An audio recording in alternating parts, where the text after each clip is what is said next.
All right, I think we're live. Let me open up my page just to make sure everything is working well. And yeah, I can see us. So I'm joined with FM Christopher Yu, and we're going to be following the Hackers match as we take on the Seattle Sluggers. So Chris, how are you feeling today? Are you excited for the match? Uh-huh. I just set our lineup. Oh yeah, so we're playing with a lineup we've never used before, and that's going to be Riccardi on board 1, Zviada on board 2, and then International Master Cameron Wheeler, who's making his debut for us. Last year he was playing for the San Francisco Mechanics. He'll be making his debut on board 3, and on board 4 we have Fike Eliskerov, who is often scoring many upsets for the Hackers, both this year and last year. We take on Seattle. I got a chance to briefly see their lineup. Chris, do you know who's playing for Seattle today? Or no idea? No idea, sorry.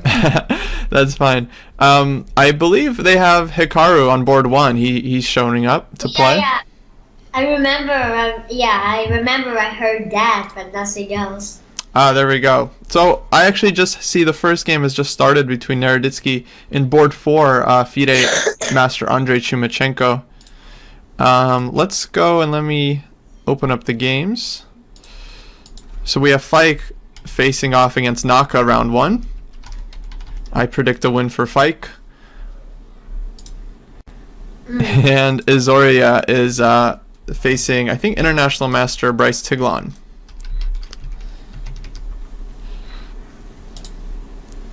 Let's see here.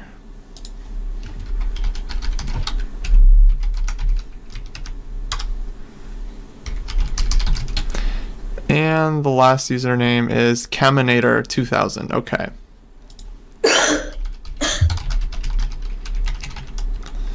Alright, well, I'm just going to pull up Fike's game because, of course, Naka is one of the top 5 players in the world. I mean, his games are always very interesting. Looks like we have an exchange Karo. Mm-hmm. And, yeah, I'm just going to put it on the live position. Chris, anything you want to say about this while I write something on Facebook? Not that much, although. Okay. Well, are you following the game? Yeah. Okay, great. But I like to say is Nakamura can be quite tricky in these sorts of equalist sort of positions and create something that a lot of people can't or have trouble creating because he's a very tricky player. Yeah, that's true. I mean, it seems like you can just... Yeah? I think Fight should play aggressively in this game. Mm-hmm. Although that's not easy to do against somebody like Nakamura, who's always so tricky. But honestly, I don't think Fike knows how to play without aggression, right? He just never backs down from a fight. That's why I feel like he actually has decent chances to pull some upset here because he just, he doesn't play passively against anyone. It doesn't matter who his opponent is. Yeah. And I like that he's keeping up with Knock on the Clock so far. That's going to be really important for him in this game. So far, not much has happened. They're just playing normally. He's getting his knight to g3. At some point, White might think of playing b4. But that can be premature sometimes because moves like knight a7 and black can put pressure on the c3 pawn and on the light squares. Right. Well, shout out to those of you in the chat. I see we have Timu and Lucy Moody. Thanks for supporting the team, guys. I'm not sure without a bishop on d3 if b4 is as good in some cases because of the light squares. Although at some point it might work, I mean. Mm-hmm. Even here it wouldn't be terrible. He has to watch out for things like knight e7. Right. Oh, knight h4 going for some exchanges. All right. So this is an important match for us because if we look at the standings, The Hackers are just outside of the playoffs right now. And that's mainly because the Pacific Division is just so strong. I mean, in terms of game points, like actual number of points we've scored in the matches, the Hackers are number 2 in the division. But in terms of match points, we're at 4.5, 2.5. Australia is at 5 and 2, so we're half a match behind in terms of reaching the playoffs. So the standings are very, very tough, and this is basically a must-win for us if we want to really make sure that we solidify our spot in the playoffs. Which I think we deserve. I mean, I feel like if not for random internet issues, the Hackers would be like number 1 or 2 in the whole division, but that's neither here nor there. Well, let's jump to another game, yeah? I'm going to go to... let's go see how Cameron is doing. He's playing against Grandmaster Georgi Margvelashvili. This is board 2 for Seattle. And Cameron's a very strong player. I believe he is an IM. It seems like his title hasn't been updated here on chess.com, but he's playing his one of his favorite setups with white, the Catalan, and doing well. I think black's still, well, we're still in the developing stage. White's going to decide what he wants to do with the bishop on c1, maybe play b3, bishop b2. Black will play some knight to d7, either b or in some cases f, and then push for either c6 or c5. All right. Okay, actually I'm going to jump to Daniel's game because we seem to have King's Indian here, one of the more exciting openings in chess. It also seems like an exciting King's Indian, which White went for this f3, g4, h4 idea, which is quite normal. Black played knight a6 or a5, knight a6, knight c5, and started attacking. It just seems like a typical sort of King's Indian, both sides attack position. Do you have a preference for this kind of position? You know, forgetting the players themselves. Like, do you prefer to be white here, castled queenside, or black? I don't. Not really. I'm probably black because I don't really know that much about these positions at all as white. Oh, I see. Yeah, it takes some skill to play from either side. I feel like both sides, you know, the plan is kind of straightforward. White is just trying to push h5, play bishop h6, you know, get the second rook on the king side. Sometimes when white can't play h4, sometimes the plans are complicated, and sometimes it takes some pretty good understanding to play the right moves for white. But yeah. Black finds himself super cramped. I mean, it's all about the execution, right? Like for black, the plan is pretty simple. Just develop the pieces, look for like b5 pawn break or some kind of knight b3 check. Just try and open lines on the queen side, but it's always a matter of execution, right? You have to, it's one thing to understand the plan, it's another thing to like navigate all the tactics in the position, find the right move order, and of course this is what makes chess very difficult. But yeah, we have kind of an interesting change in structure, right? Because normally when black takes on d5, white is often taking with a pawn, but taking with a piece makes a lot of sense because you keep all this pressure on the d file. Yeah, I guess he might be thinking about the d6 pawn too.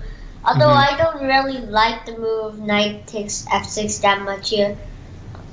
And then after bishop takes f6, bishop takes f6 is not the only move. Now I'm considering things like bishop h6. Bishop h6 might actually be the best move there. But still rook e8. But what's going on? Why can't white just win a pawn here? Like take on f6 twice, queen takes f6, queen takes d6. Yeah, I was considering that. Then black has counterplay with something like queen f4 check. And yeah, then maybe white can play queen d2. Yeah, I mean, this is a very typical pawn to give up in the king's Indian, so I have no doubt that Daniel is happy to give up the pawn, and we're going into it, so we're gonna find out. Oh, but he doesn't take the pawn. So after queen takes d6, I wonder what Daniel had in mind. Maybe even just simple move like rook a c8, followed by rook fd8, b5, and black's development is much better. Also, in some cases, he can come at the c4 pawn. Yeah, exactly. So queen g5, okay, he wants to exchange queens, but I think this is going to be very comfortable for black. I think white is not playing this in the most aggressive way. I guess after takes is another idea of white would be to then black would have a harder time to play something like f5 because of on facade in some cases. Mm-hmm. So he also opens his rook, but even though those pawns may look double, they're pretty hard to exploit. Yeah. And it does stop some of black's prey, and it does open white's rook. Although black can find a way to do something like b5 or even get his knight to e6. Yeah, I really love this move by Daniel, b5. I think it's so strong. Because if white takes here, we're going to take the a2 pawn. And it's not so much that we win the pawn, but we also get the b3 square for the knight. So it just looks very, very unpleasant for white's king. And the bishop on a2 cuts the b1 square, so white's king just won't be able to find safety here if he takes on b5. So yeah, Daniel's been doing really well in the Pro Chess League. I mean, this year he's like, he was the clear hero in the match we had against Las Vegas. If you remember, I think he scored 3.5 out of 4, more than Shock scored in the same match. So he really carried us then. And I think he's done well in the Super Saturday also. So he continues to see good form. Okay, let's check out Fike's game, because it seems like he's just blundered and is lost. How did this happen? Yeah. So I see a prediction on move 21. If I pick knight f5, it looks active, but Nakamura had an idea in mind. b3, attacking the pawn and the rook. Rook takes here, rook takes here. And now he just took the pawn because the a2 pawn was hanging, and black was also threatening rook e1. But at the end of the day, black had this check bishop takes h2, and Nakamura was just winning. So I guess he fell for this trap or something. Yeah, this was exactly what we mentioned, right? Naka with his traps. It seems like a quiet position. He made this move knight f5, which looks really active and strong, but it's just a tactical blunder. And Naka spent 30 seconds, found b3, and took advantage. Yeah, I think if he had played a different move, I think he's still okay. It's not super comfortable, but of course white does need to play some move like h3 or bishop g3 in the position to get some space. But okay, I mean, Hikaru is very strong. That's not a huge loss for the team. Actually, it's an interesting position for the hackers. We're normally the ones with the big guy on board one, Mamedyarov kind of pushing everyone around. And the other teams are the ones with the balanced lineup. Here, we're the ones kind of facing this monster, Nakamura, right? We're the ones who have to kind of figure out who's going to get some scalps. But, yeah, I mean, because if he goes, let's say, 4-0, then the rest of us, means we really have to score against the other members. Okay, Cameron's game is developing a little bit slowly, but everything seems to be under control there. And so they have finally released the tension. Now there's a small imbalance in the position. Mm-hmm. And when the knight on a6 needs to maybe find a better square. Now we can think of going to e6, like knight c7, knight e6. And then white can think of building some attack at some point. Right. But it's not going to happen overnight. Yeah, yeah. Oh wait, I think I'm still actually on the wrong game here. Um,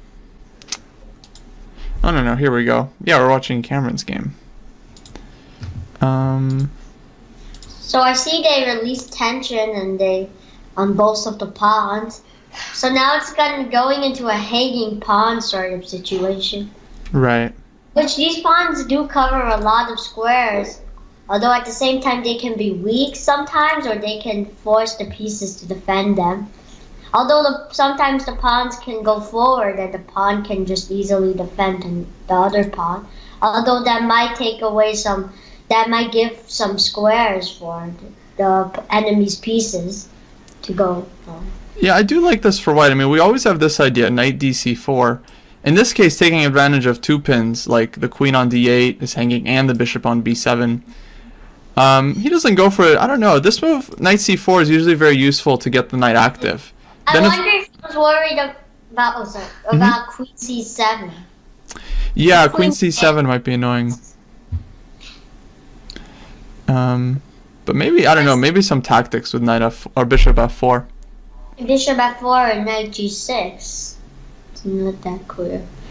Yeah, it Maybe seems like he spent a minute on b3. He is down on time, but his prediction seems reasonable. Seems like interesting sort of hanging pawn's position.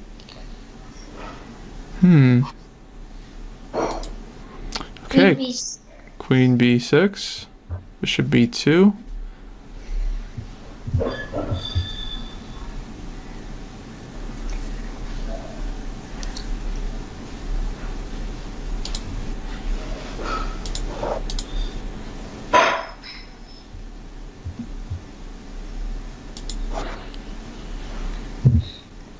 I wonder what's going on in Riccardi's game. So his opponent spent a lot of time after this b5 move and decided to play rook d2. Guess his idea after takes was, I wonder what his idea was. Because then if rook c2, knight d3 check seems to keep things under control. I wonder if he just wanted to take the pawn then. Yeah, this is looking really great for black. Seems like, well, white with this move, bishop d1, has kind of hinted at rook dh2. So black will really have to try and get there faster. Yeah, I guess actually now I guess I understand his idea. He wanted to play rook dh2 and go for this pawn, but this is something you certainly have to calculate a little bit. Yeah, definitely. I wonder if Daniel is just doing well here. Like he has to worry about his own king, of course, but he can take on b2. If rook takes b2, bishop takes c4. Actually, rook takes b2, knight d3 check. So king takes b2 or king b1. I don't think that makes that much sense. So king takes b2, bishop takes c4, and then sort of white has to defend the a2 pawn in some way. I think. So he can play bishop b3 or something. I guess I wonder if this was sort of his idea. Yeah, I'm not sure. Well, bishop takes c4 is on the board. Yeah. I also think this is reasonable. I wonder if white is just gonna play b3 here. But then bishop d3, and then like bishop c2, let's say.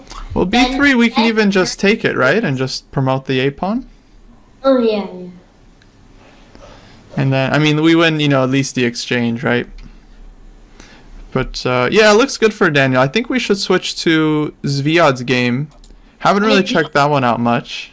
The b4 and then knight d3 check. It seems like he has everything under control.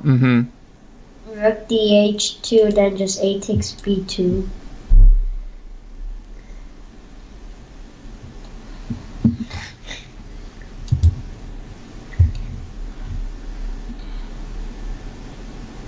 Okay, so Zviad here with black is trying to create some chances against Tiglan there. And I feel like black has a tactic here, maybe with knight takes d4.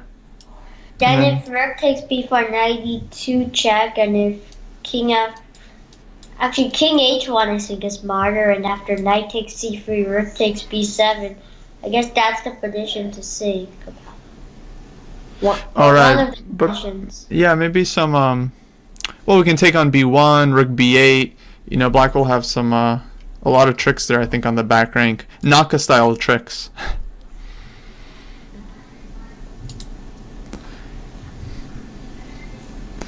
Now, it seems like the stream is struggling. Something with my internet, but okay, we're just gonna keep going. I think it's okay for now.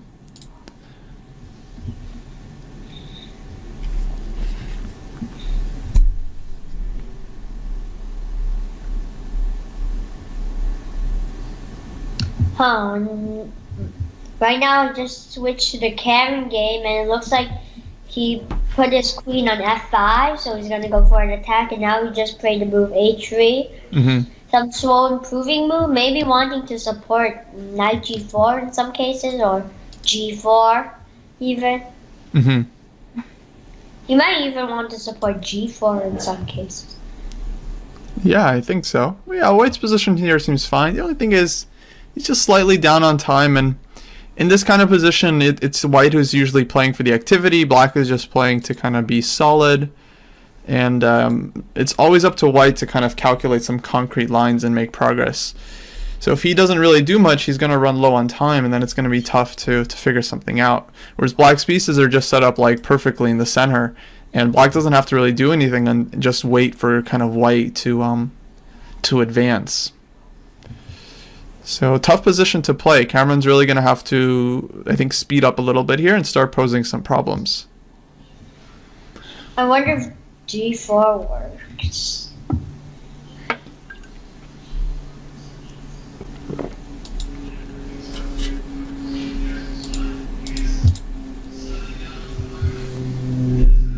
It looks like Daniel. So after bishop takes c4, b3 actually was played, which allowed bishop takes b3, but White just went for rook dh2, now rook fc8, bishop takes b3, knight takes b3, king d1.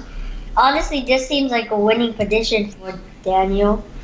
He just needs to play something like rook c1 check, and then... Yeah, White's king is being chased here. I mean, worst case scenario, he can play rook c2 and rook takes h2. And he probably has even more. Yeah, I mean, it should be completely winning. Just trade rooks. And then knight can go to d4, rook comes to c8. I mean, black has a pawn and all the compensation. I don't think it's necessary, but after rook c2, well, White can play king d1, but if he plays king d3, then rook takes a2 is possible. But then rook takes h7, and it leads to all these complications. Knight c1 check. King e3 then is possible, so no knight c1 check. Yeah, not really worth it for black to go for that one. It's like such an easy option is available. Zvia did find that trick with knight takes d4. So Spent like 2 minutes calculating and just went for it, so good for him. So this match, it seems like I think we're pretty safe here because Daniel should be winning comfortably. I think Zvia is very close to winning, and Karen is doing okay. Not great, but okay.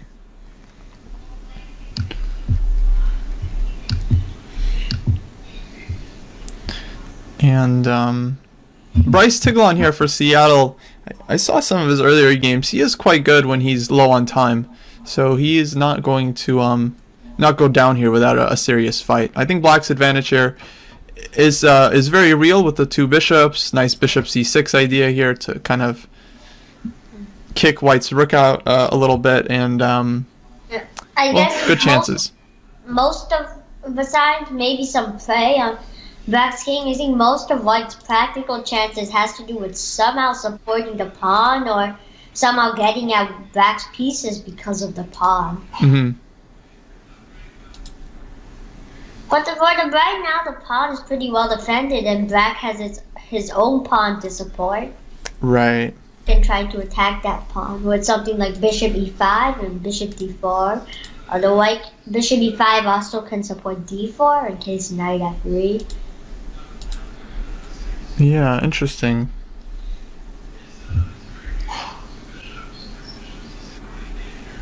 Looks like Daniel just went for rook c2 check. So he might just trade rooks here and go into that position, which is obviously winning.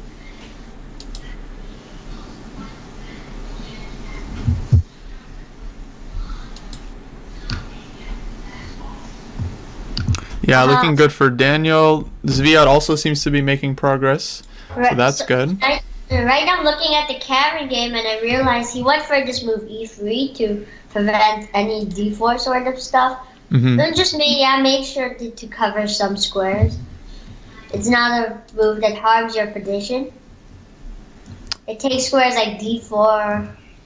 At least for now, they're under control. It's taking some squares under control. And then he went for g4, which is like I was suggesting, but Brack is just playing patiently and calmly with rook e7. Yeah, rook e7. It feels like white maybe should have something soon with g5. Although it seems like Brack's pieces are perfectly fine. They're in reasonable positions. Now he's going to play knight d7. And now he's defending the f7 pawn. So rook e7 had a very important point. Yeah, this one can go all three ways, it seems still. At least Cameron is going for it with g4 and g5. And he's starting to attack. I wonder what he's going to do here. Well, can we just continue with h4? Okay, knight g4. That's sort of what I was expecting, for him to keep the knight to play knight g4. I wasn't sure it was good. Yeah, trying to go for knight f6. And Yes, Brack is anticipating this with rook e8. Was d5 pawn? Can we take that, or is that going to be?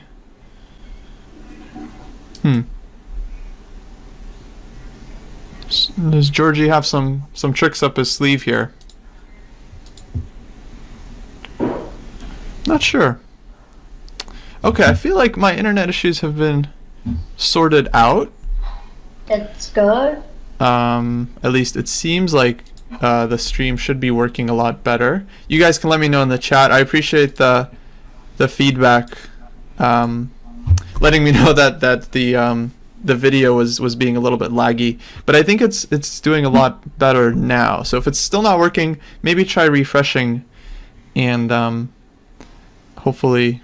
Okay, I see it's good from Mr. Chess. All right, well, Cameron took the pawn, and I don't see an immediate response from Black, so usually that means he blundered something, or he's like just double checking, but I just don't see what Black's idea here is. I wonder if he's calculating takes and knight f6, but then just queen f5. Yeah, there's very few things that are hanging in White's position, right? So it's like, what is he going for? I mean, also, whenever the knight on d7 moves, that means that White's knight f6 check becomes a lot stronger. Okay, g6. So this is the idea. Knight f6 takes, bishop g7 works. Right. Oh, queen f6. Oh, what a move. Oh, he wants to come in with the knight.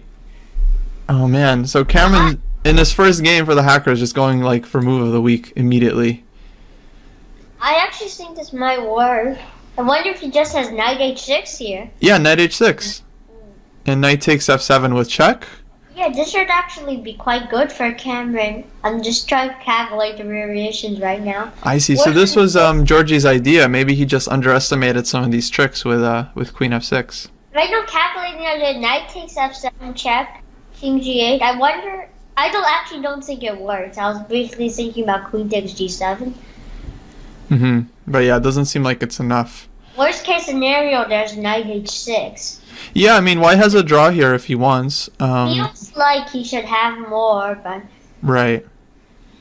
But with the match on the line, I mean, in general, he'll feel very foolish if he goes for some brilliant combination and then ends up down a queen and has to resign. It seems like White should have something, though. Right now, I'm just considering queen f7 and back his bishop takes d5, queen g8 check. Rook takes g8, then knight f7 would make a nice mother's mate. But there's also bishop takes b2. Yeah, queen f7 he takes on b2. I wonder if that does... Oh, is he? Okay, it looks like he's just going to repeat, which I think is a great decision because this is board 3 versus board 2, and any half point here is very useful for us. So I like this. Even if white might be concretely winning here, it's not easy, and it's not worth risking so early on. Especially since Daniel has won his game. Seems like he ended up queening his a-pawn. And Azori, he's still working. He's not exactly winning yet, but he's doing well. Okay, it's just drawn by repetition. Drawn by repetition. Yeah, good result from Cameron. I like it a lot. He clearly, he found a very nice move at queen f6. Future analysis will show if it was winning. But maybe Timu can do some analysis in the chat. He says good practical choice. Okay, so Zviad's game is the only one that's left. The match is currently tied, and we have a small edge on this game, so this will kind of determine the first round. Okay. Now the two bishops are two bishops, and black's bishops are very active, especially bishop on a5 is just kind of aiming at this rook on e1. So we trade, and d3. The pawn is running. Of course, white can't take. Knight is hanging. If we get the pawn to d2, supported by the bishop, it's going to be hard for white to deal with this pawn. Any kind of blockade on the light squares is not likely to work. There's just so many pieces on the board. And the g2 pawn is just hanging in all these positions, so it's not like the king could just go to e2. Yeah, it seems difficult for white. But we'll see. A knight is a knight. And knights love forks. I wonder if bishop e4 just defending the pawn works here. With the pawn after f3, rook takes c5. Then there's knight b3, but then there's just d2. Or rook takes c4, and if knight takes a5. And then if d2, knight takes c4. I wonder if black has anything better. I mean, he has rook a4, takes. So we're looking at f3 here? Oh yeah, I was looking at f3. f3. It's a tough move to meet. Yeah, rook takes c5. Knight b3, then there's d2. Yeah. Okay, knight b3 right away, d2. And bishop c2. Yeah. Yeah, this should be working. So, well, black is, I guess, winning some exchange if he gives up the bishop on a5. It's not going to be over yet, but progress. And then there's knight takes d2 after bishop to c2. And if bishop takes d2, rook a2. I wonder if it actually works. Rook a2. Seems like an interesting idea. So I think Azoria needs to spend a little time here, but still maintain the time advantage and save. So he's gonna go for this. I wonder if king f8 is actually a good provoking move in a way. Right, because rook f7 just switches over and the rook is misplaced.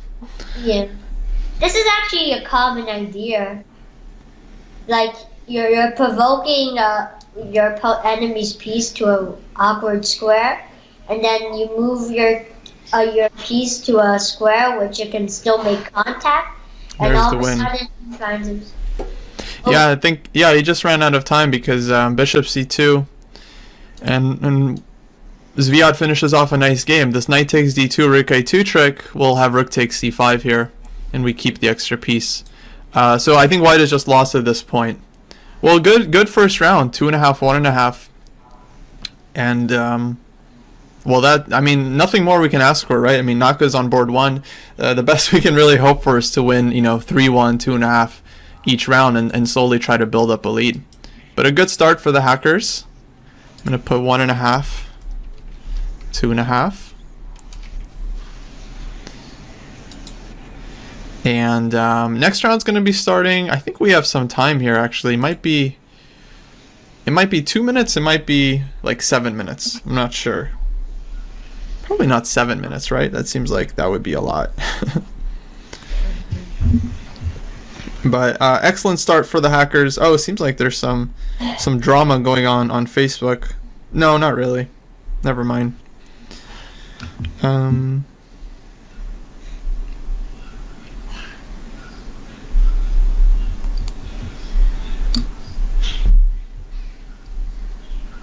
But yeah, I'm liking our chances so far. Like I mentioned, this is must win for the Hackers. And if we do win this match, we'll see what happens with the result of. I think the Kangaroos are playing San Diego. That's a good matchup for us because these two teams are both in the playoffs, and one of them, is not going to be gaining any match points this round. And the other two playoff teams are also playing. Dallas is playing China, which means that one of them, will advance, but the other one stays put. Or they both get a half point, and the Hackers can start catching up with a win.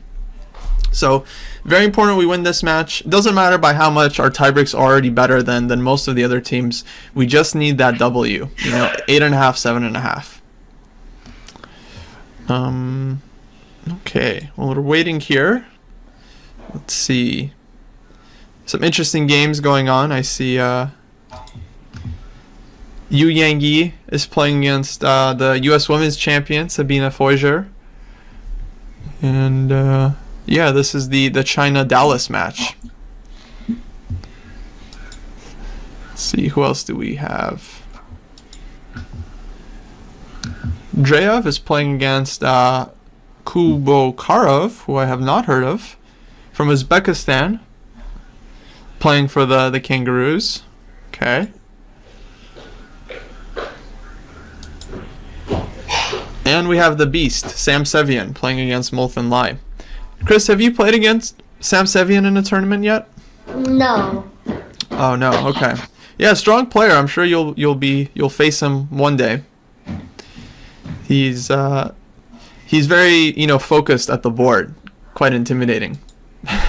Just warning you. So when you meet with him, just don't be intimidated. Right? Take it to him.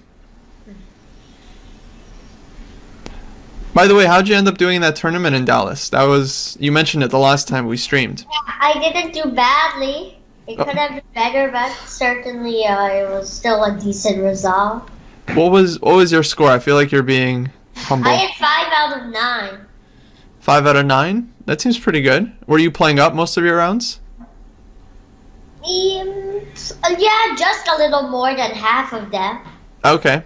Well, that's good, though. I mean, it must have been your rating must have went up. Yeah, it went up a little bit. Nice. Okay, great. Well, yeah, we're just getting waiting here for the next round to start. I see these random games between Komodo and Stockfish are happening right now. That's interesting. You want to watch Komodo versus Stockfish for a minute? Yeah. They're just playing this like random blitz game. Interesting. And the ratings are both 3,000. Chris, what is your current FIDE rating? Question from the chat. Almost 2,300. I think it's going to be 2,293 after the Texas tournament. It's going to go up a little bit. Very cool. And where are you playing next? I'm probably going to play in the warm-up event before this big tournament, but I think I'm going to play in Charlotte for a I Am Norm tournament. Oh, very cool. Yeah, those tournaments are tough. When's that one? I think late March. Mm-hmm. Okay, great. All right. Let's see here. We have Andrei Stukopin playing against Hans Niemann. Have you played against Hans? I have in a Brits game, but not in a tournament game. Oh, okay. Yeah, it seems like he is playing with an extra but very, very unhealthy pawn. But still extra. Yeah, I imagine our games are going to be starting around 2 minutes. I think first round started at 6:10. It seems like they start the rounds every 40 minutes. So we're going to be 6:50, then probably 7:30, 8:10, and the last round starting at, I guess, 8:50. That would be my guess. Oh no, that would be the final round. Never mind. So it would be finishing by around 8:50. It looks like Komodo and Stockfish are playing some match, and Komodo is leading 42.5 to 25.5. Oh yeah, I see their score here on the side. Wow, so Komodo really crushing it against Stockfish. I mean, we have zero info about, like, you know, the specifics, right, behind like where are these programs running, you know, on which server, what kind of computing power, but Komodo seems to be dominating. That's cool. Do you have a preference when you analyze with the engines, Komodo versus Stockfish? Not really. I recently heard that Houdini, and I wonder if it was Komodo or some other engine. But at least I know Houdini was emphasizing peace activity, which I think is good. So just knowing that, and also Alpha Zero, it also emphasizes peace activity, and those are the engines that, or well, not really the engines for Alpha Zero, but it seems like the engines or the programs that emphasize peace activity are doing best, since it's very important in chess. And sometimes you figure out with engines that sometimes at first they'll say a position is equal, but after an engine does a sacrifice, it still thinks it's equal. Right. But eventually it realizes that it's winning slowly by slowly because of the peace activity and other factors. Yeah, that's the thing that people don't really get about engines, is that they're not intuitive, right? They just calculate, and they just evaluate what they calculate, right? But they don't make any guesses about the position. Humans, when we see that a king is open or, you know, pieces are misplaced, we feel like there's going to be more potential in the position, even without seeing exactly the winning tactic, the winning sacrifice, and so on. But the engine has no such biases. It just shows what it calculates, and that's that. Now, Houdini was, I would say, the number one engine a couple of years ago. You know, kind of ahead of both Komodo and Stockfish. I think maybe Houdini 4 was really good. And then it dropped off a little bit, and Stockfish and Komodo, for some reason, just kind of took over. And now Houdini 6 is apparently just as good, or maybe even better, and has really bounced back. Now I'm checking that now the games have started. That's right. And it looks like it looks like it went into a suave variation, and it went into this. Yeah, so Hikaru here is playing against Cameron. He's chosen the so-called Geller gambit in the Slav defense, this early e4 push, named after the Soviet GM Efim Geller. And yeah, I think Cameron's played this correctly. Black typically protects the pawn on b5, and white looks for compensation with this move knight g5. But this is still theory. Cameron should know his stuff here, or maybe he's just spending some time memorizing or remembering his lines. But hopefully he's looked at this relatively recently, right? If Naka's playing some sharp line, you don't know exactly what you're doing. Dangerous. Especially against Nakamura. He's almost a player that you would certainly really want to take a look at your openings, especially if they're sharp. Right. Otherwise, he could just come at you and kill you. Yeah, exactly. Well, we'll see. This bishop e2 move, I'm not sure, but played 18 seconds. I always try to figure out, like, who's still in book here, but I don't know. Okay, we have Daniel Naroditsky. He's playing against Bryce, and he's went into the tank. So he played let's see, London system with c5. Sacrifices b2 pawn, which is pretty common for this kind of line, especially in the Trompowsky. We'll see this a lot. Played knight b5. This seems like the thematic move. Knight d5 came as a response. I don't think Daniel will. Think that he's certainly gonna avoid the draw, but I think he can just repeat moves if he wants. But I don't think that's a good practical decision. He's white, and he's playing a lower rated player. Yeah, no, that's clearly not what he would want in this game. He certainly tried to figure out a way to fight. I guess he's just spending all this time trying to figure out a way. It's not that easy. If you're not careful, Brack is just going to be up 2 pounds in this position and have a winning position. And I'm sure Daniel doesn't want that. Yeah, I mean, these positions are very, very strange to me. In my experience, analyzing this kind of thing a little bit, it seems like it often feels like Black just has 2 pawns and White has some active pieces, but nothing really. But these positions are hard for Black to play, right? Because he still needs to develop. And, well, Daniel's repeating once with Rook A1. I wonder. Yeah, we'll see what he does. But clearly he spent a lot of time. He spent a lot of time on Rook B1, like 2.5 minutes there, and then another minute on Rook A1. So clearly he's not 100% sure about what to do here. But Bryce is playing fast, so this is probably in his book. He might have even reviewed this recently, with the speed that he's playing. So that's interesting to see.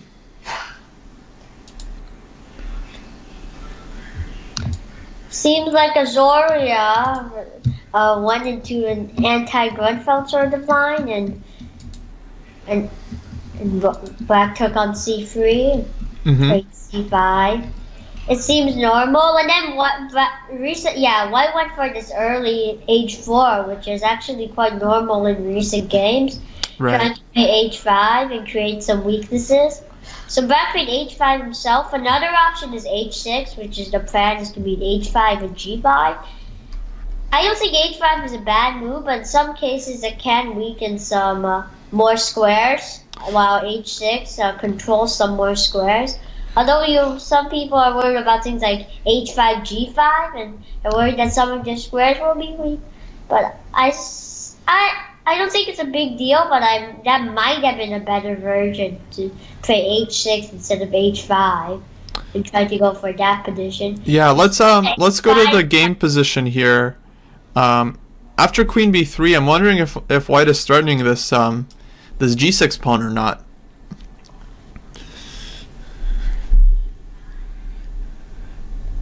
Because Black will have either Bishop E6 or maybe Knight A5 is a very annoying move as well in kind of response to Knight takes G6. Yeah, so clearly, I mean, H4, H5 is in White's benefit here because our Knight on F4 is doing a really job just always kind of hinting at some kind of tactical blow, right, on one of these squares, G6, H5. But, of course, we still have to figure out exactly how that's going to happen. I think we do need to count on Zviad to win here. He is playing board 4.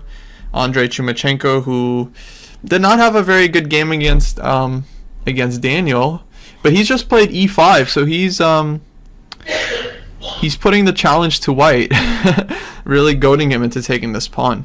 But what do you think? It seems like Knight A5 here is just going to be a difficult move to meet, huh? Queen D5, then probably Bishop E6. Wait, but then we can trade. Queen takes D8, Rook F takes D8, and then Knight D7, King F8, and the Knight finds itself trapped. Oh wow, I wonder if this is the line Black calculated. Yeah, he spent almost 3 minutes on E5, so this is his idea here. And Zviad is going to have to avoid this because this looks good for Black. Knight is just trapped. I don't see any ideas here for White. So Knight D3. Typical Grandmaster decision, just like don't go into the tank calculating, just like, okay, Knight takes G6, looks dangerous. Let's drop back, more solid move, and now Black has to keep thinking.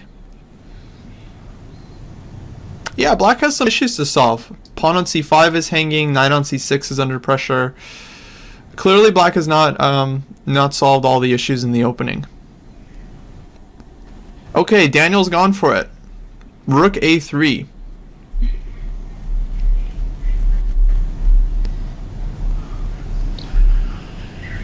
And now he wants to play Rook B3, it seems. and continue messing with black's queen. And here comes c4. And this move is rather annoying.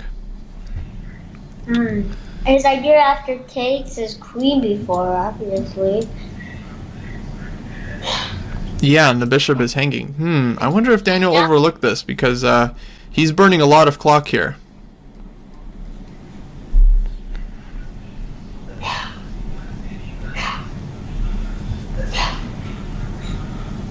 And black is starting to just take the knight, and we don't have knight c7 check because the rook on a3 is hanging.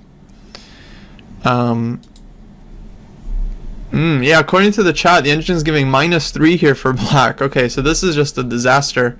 I think Daniel just completely missed this move c4. Which is yeah, that's the danger if your opponent goes into a sharp line and is better prepared. Even a player as strong as Daniel can get caught and slip up. We'll see if he comes up with something, but I just don't even see.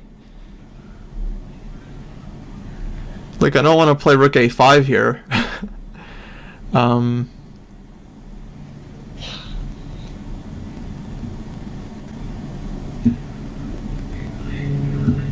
Yeah, this looks bad.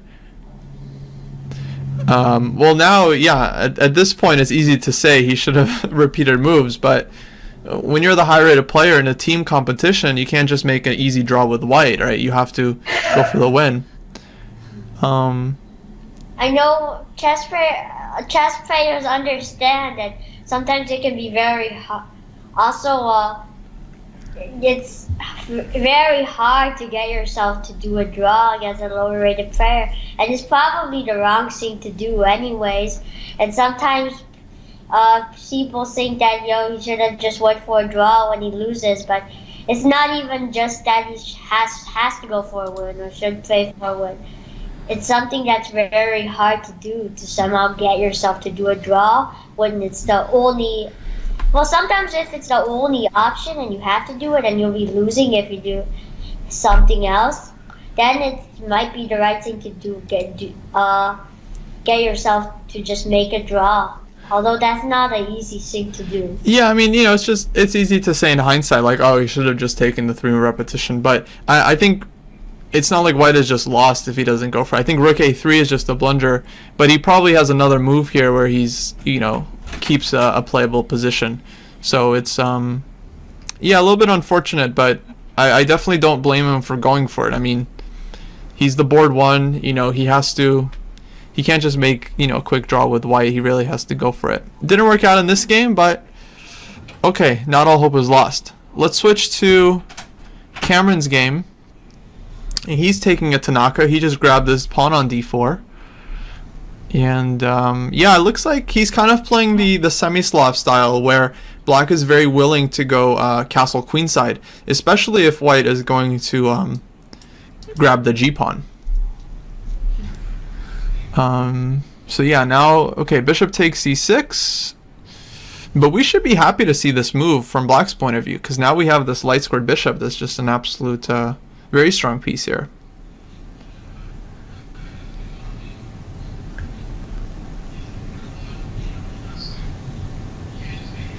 Yeah, queen e4. We haven't covered Fight's game yet. He's playing Rudim Gashvili. Bishop c5. Okay, I think actually Cameron might be in trouble because white here is threatening mate on e7 and black is not doing the same. So I'm not sure exactly what his plan is, but Naka seems to be in good form tonight. Okay, let's switch to Fike's game. And let's see, you got the c5 break, g6, c4. Yeah, honestly, I feel like black is under some pressure here, because if we take, the bishop comes to c4, and f7 is weak.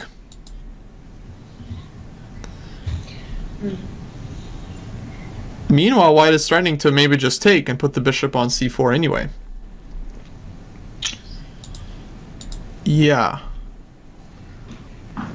Yeah, and also the rook on b1 serves a good purpose. Without the rook on b1, black could just play bishop e6, and say it's not so bad if you take on d5, knight takes Right. d5, and bishop c4 no longer makes much sense. But the rook on b1, and it happens in a lot of openings and in a lot of cases. It stops the bishop from moving because the b7 pawn is hanging, and it's quite a common pattern. And it's a lot of times it's important for a player to play this move rook b1 to try to prevent the bishop from developing.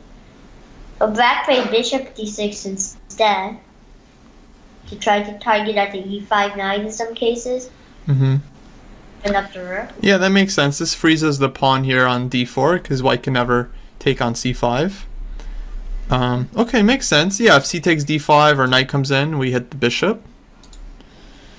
So, yeah, not so bad for black. Also, he got his bishop off of e7, so he can play b6 now.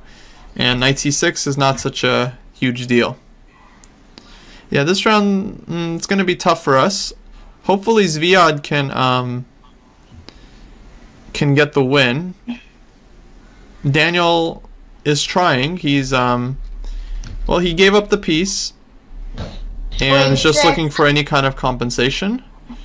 It's unlikely, but he's going for it.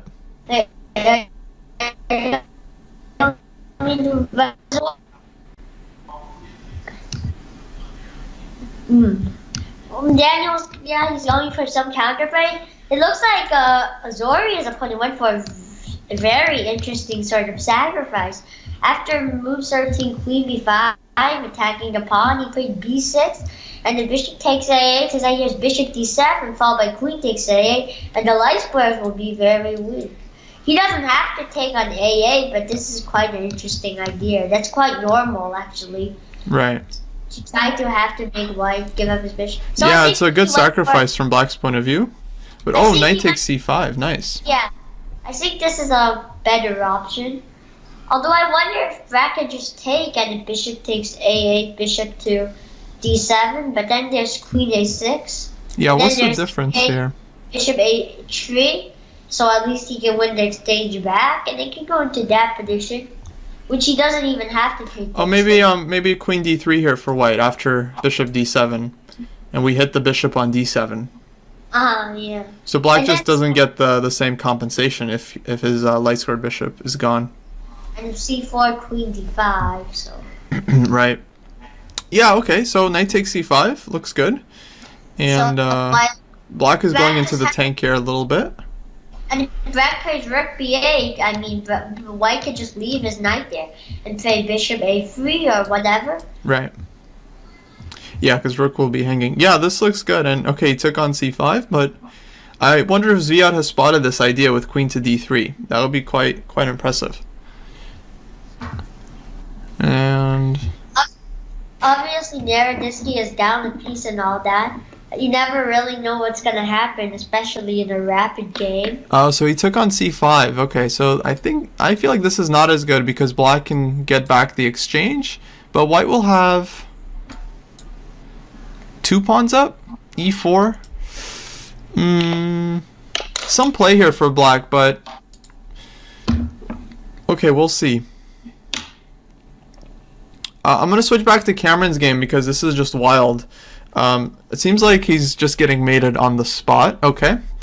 So, not much intrigue there. But he got this move c2 in. And with white's last move, rook b1, he was threatening here rook a8 check, among a million other moves. So, this was already pretty hopeless for black. And Naka finishes in style. Okay. Let's see, Daniel still busted, down a lot of pawns, but as long as the king is on e8, you know, we have like blitz chances, right? We always have the pro chess league chances, disconnection, forfeit, queen blunder, any kind of random stuff happening. So you never know. Let's see. In the Soria game, he didn't play queen d3. Yeah, he took on a5. But then at the end, black had bishop a3, takes e4. I mean, it's not like it's the end of the world for white, but I think white has to be quite careful here. I wonder if he can just control everything with king f2. And I wonder if he's just, for now, defended FC.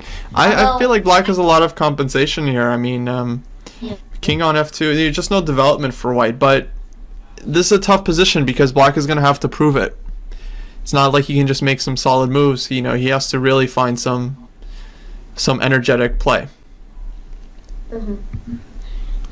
And Zviad, his technique is very, very good. So if his opponent doesn't drum up something fast, he's going to consolidate very quickly, maybe give up a pawn, but get all of his pieces out and look to win. And it's also, the Zoria went for another pawn with queen takes c5.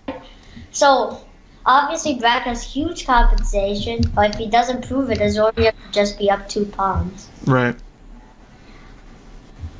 So I guess black's ideas have to do with getting the rook on the e file and trying to play something like queen c6 and getting the queen into white's position, and also using the king on f, and also trying to tie down not really tie down, but sometimes if the rook goes to e1, at the end the f3 pawn will be hanging, and that's a problem for white.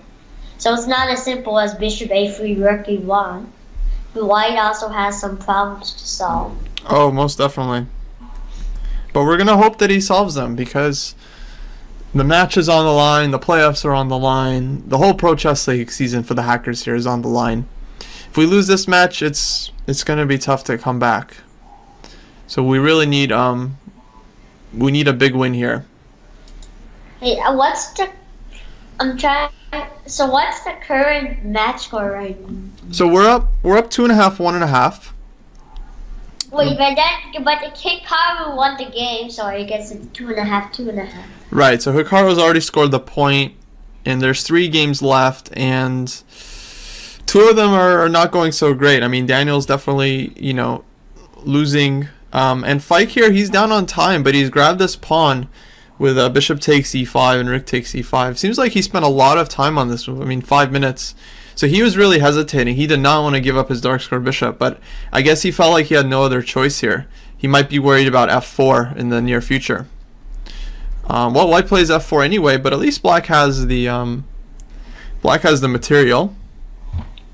Now, knowing Fike, he's going to want to sacrifice on g5 just to get rid of his dynamic issues. I feel like it might not even be such a bad choice. We already have a pawn for the exchange.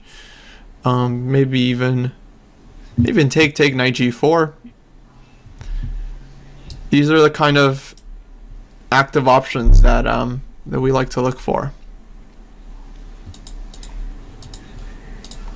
But I don't know. But we have some very sharp games going on here. Yeah, I worry this is going to be a tough round for the hackers. I think, although we're leading, officially right now, I think after this round we're not going to be in the lead. But 2 more rounds to go, and we're going to keep fighting. And the round is not over yet, and there's still games that could turn. Yeah.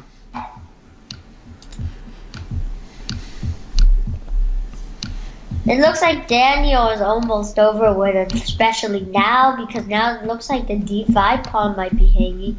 And unless Daniel manages to show us some amazing resources, I think that he's probably going to lose this game.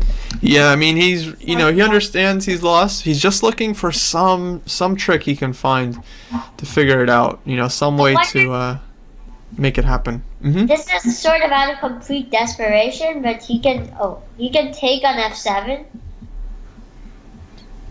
Okay, queen g4. Oh, Fike did sacrifice the exchange, and he has gone for knight g4. So, interesting. I mean, I think black has some chances here, because he can take the pawn on g5, can put the bishop somewhere, maybe even play b6. Problem I guess is his the time time. is the biggest problem, but the position seems quite interesting in double edge. Yeah, it's just the time. Unfortunately, it took him way too much time to go for this bishop takes e5. Maybe this was the position he was already kind of counting on from back then, but yeah, I mean, the time is going to be a big problem.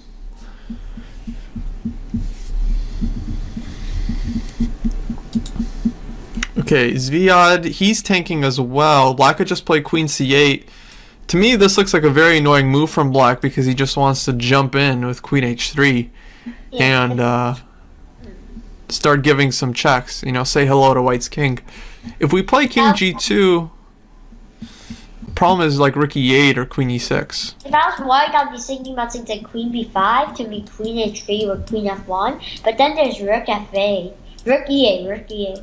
But then there's bishop a3 and queen h3 no longer works for the very moment. There's queen e6.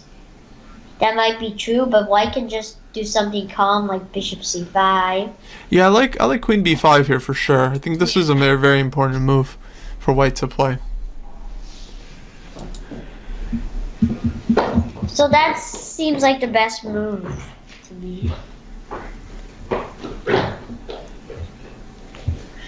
Obviously, the number one priority, especially for White here, is his king. Yeah.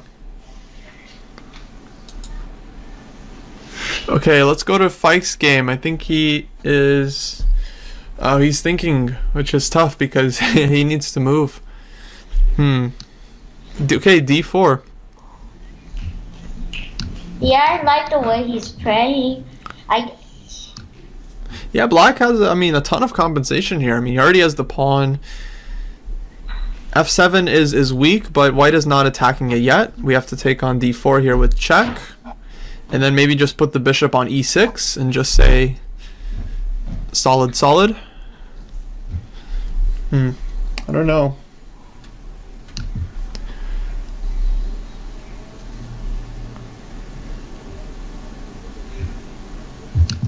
Looks like Daniel went for some interesting last tricks. Yeah, he's got f6 in.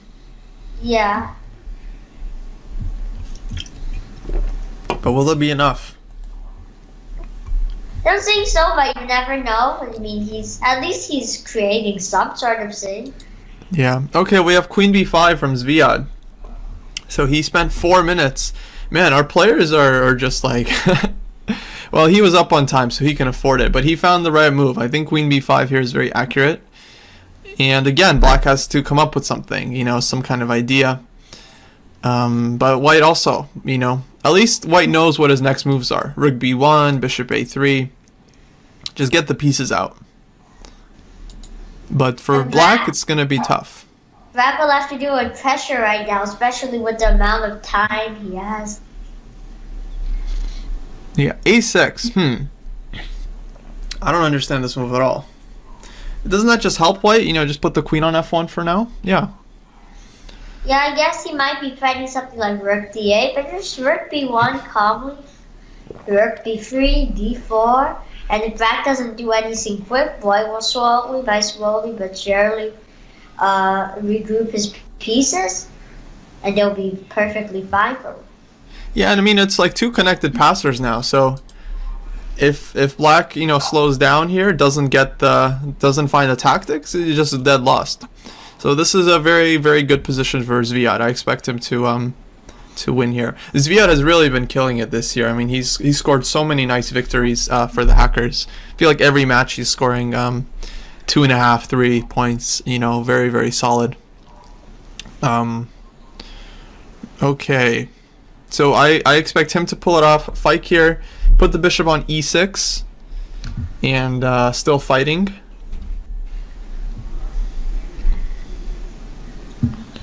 And yeah, this is the type of game where I feel like just with the fast time control, Black's chances here are not that much worse. Just with this knight, just jumping around, knight e5, knight takes d3, bishop takes c4. Just like Black is gonna. This knight has not made its final jump. Let's put it that way. He just offered a draw 5. Fike offered a draw? Yeah. That's I hilarious. His opponent is gonna accept it. You never know. But I think him being the higher rated, him playing White, the team situation, I think he's probably gonna decline. I think Fike has good counterplay. He might have just done that because he was low on time and he was feeling all that nerve. So he thought, okay, it's an interesting position. Maybe my opponent doesn't want to fight and he doesn't like his position. So he just decided to offer a draw. Yeah, exactly. I mean, it's like I normally don't like draw offers. I feel like, but if in this kind of situation, it's like, I mean, clearly White is the one kind of pushing for the win, more time, higher rating, extra exchange. So it's very unlikely he's going to accept it, right? But you never know. I mean, maybe he hates his position. Maybe he just doesn't see a way to break through. It seems like quite. I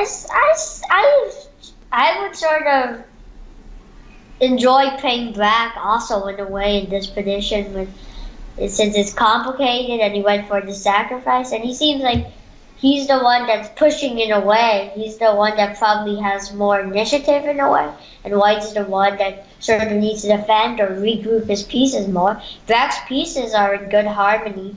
White's the ones that need to regroup his pieces to deal against Black's pieces. Right. So in a way, at the same time, some people might find it easier to play Black, although some people might find it easier to play White. Yeah. But you know, at the same, even in general, I don't like offering a draw. Maybe he just wanted to do it psychologically, because he wanted to make it. Also, it probably made his opponent sink. Yeah, I mean, he spent a lot of time on Bishop E4, 4 minutes. Yeah, he probably was thinking about the draw offer and all of that. So I don't think it was a bad psychological move. A lot of times, draw offers really make you get your nerves on your opponent, and sometimes it makes them sink more, and then they decline it, but then the time situation is more equal. Yeah, I think it was a good decision. I mean, clearly it I don't want to say rattled Georgie, but I mean, he spent 4 minutes, out of 5. I don't think he was really wondering about whether he should take the draw or not, but yeah, he needs to come up with a good move. But now things are looking very shaky. Like, I feel like White is kind of putting all of his pieces under pins here, right? Like, Queen is hanging, H2 is hanging. I think he caught his opponent, maybe he caught his opponent a little off guard. Yeah, G5 pawn you can just take. Bishop F with the Bishop F5. I like this move. Yeah, all 3 results are still possible here. I mean, we might see Fike pull it out with a nice win. Daniel is still fighting. I mean, he's down so much material, but hey, the pieces are on the board, and now Black is under 1 minute. So this could easily turn as well. It's unlikely, but it could. Yeah. Okay, H3, we grab the bishop. And now this bishop is going to sit on F5. I don't think Black is worse here. Wait, and something crazy just happened in the Daniel game. I think his opponent mouse slipped, and he just blundered a rook. And all of a sudden, I think... Oh, no. He did blunder. Oh, my God. That's just... that's painful to see. I mean, I'm very happy that Daniel is winning now, but that's... as a chess player, that one hurts. Yeah. Oh, and he's just kicking himself right now. Wow. Oh, that's a bummer. And now, like, what can he do? I mean, he was just winning from the opening, and he's just like running out of time. That's a bummer. Yeah, I think he's just... Especially in the protest, he almost lost on time out of panic and frustration there. Wow, he made a move at 0.6 seconds. Probably Hikaru kicked him and is like, keep fighting. But now White is winning. I don't think Daniel is going to let it slip again. Well, not that he let it slip the first time, but I don't think he's going to let him off the hook. And this is just game over. He's completely winning, and Naroditsky officially won. Okay, I'm back to Fike's game, and a lot of changes. I mean, all 3 games here are just going down to the wire. Zviad seems to be winning. He's gone into the end game. So Fike is just trying to hold this fortress. And, I mean, we're going to see. It's like at some point... I mean, I don't know. White's not really making progress yet, but this one will be interesting to see. I assume Zviad does win. He's... Okay, yeah, he's completely winning now, just up the piece. Gonna show everyone here. So, wow, we're gonna at least tie this round 2-2. We'll see if Fike can hold it. I mean, he's holding so far. White's only chance is to kind of give back the exchange, but I don't see it. I think black is okay here. He just has to Control his nerves and make sure he doesn't blunder and keeps everything under control. yeah. I wonder if does bishop e6? Okay, he's just gonna check. He's really low on time.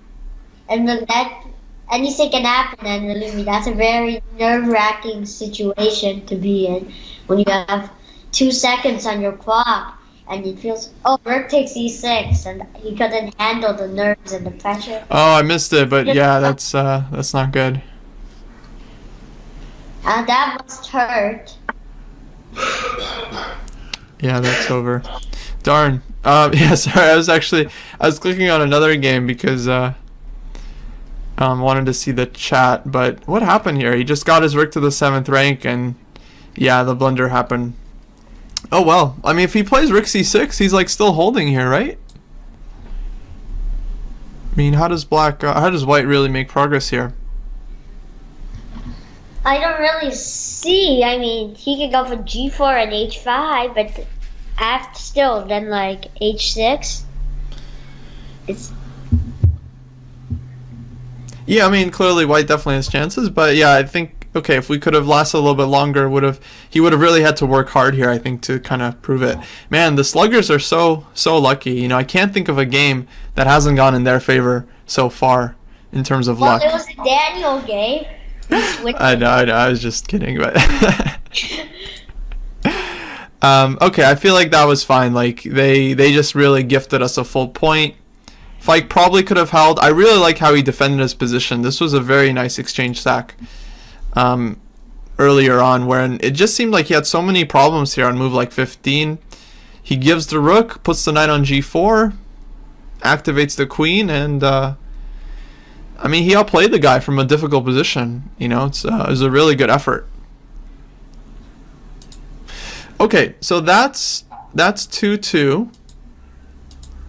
So that means that the score remains in our favor. It's going to be 3.5, 4.5 going into the halfway mark. I think next round is going to be starting around 4 minutes.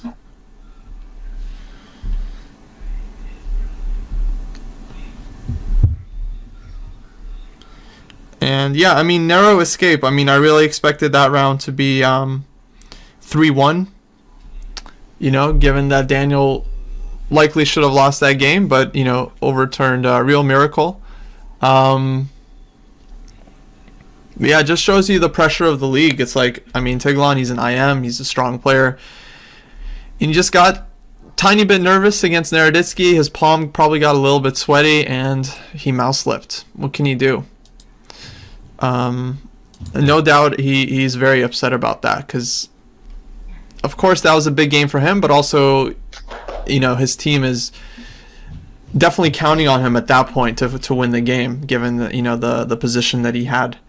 All right.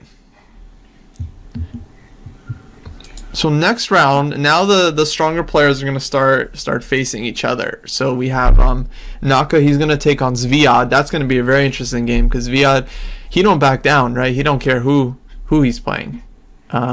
So Naka or no Naka, he's gonna play solid and look for his chances. Mark Vilashvili, he's gonna play against Riccardi, and Daniel's 2 for 2, so he's gonna try to continue his score. I bet he's feeling great, right? Really relieved. I mean, I know Daniel. He's pretty hard on himself, and after that blunder, he was probably kicking himself pretty badly in the opening there. But he turned it around. I mean, amazing effort, right? Like, he got the guy down to under 1 minute, and something happened. That's how it goes. yeah. And then the boards 3 and 4 are gonna face off, and I feel like on boards 3 and 4, it's gonna be down to Fike. I feel like he can really score against both Tiglan and Chumachenko, and we're gonna need some points from him, because our guys are gonna go up against Naka. That's gonna be tough, and he's gonna need to show some muscle. Cameron as well. I expect to do well in these last 2 rounds.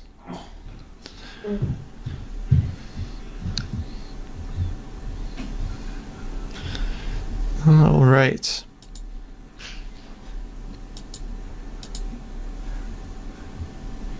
So shout out to the chat. It seems like people are enjoying the show, and it's awesome that you guys are supporting.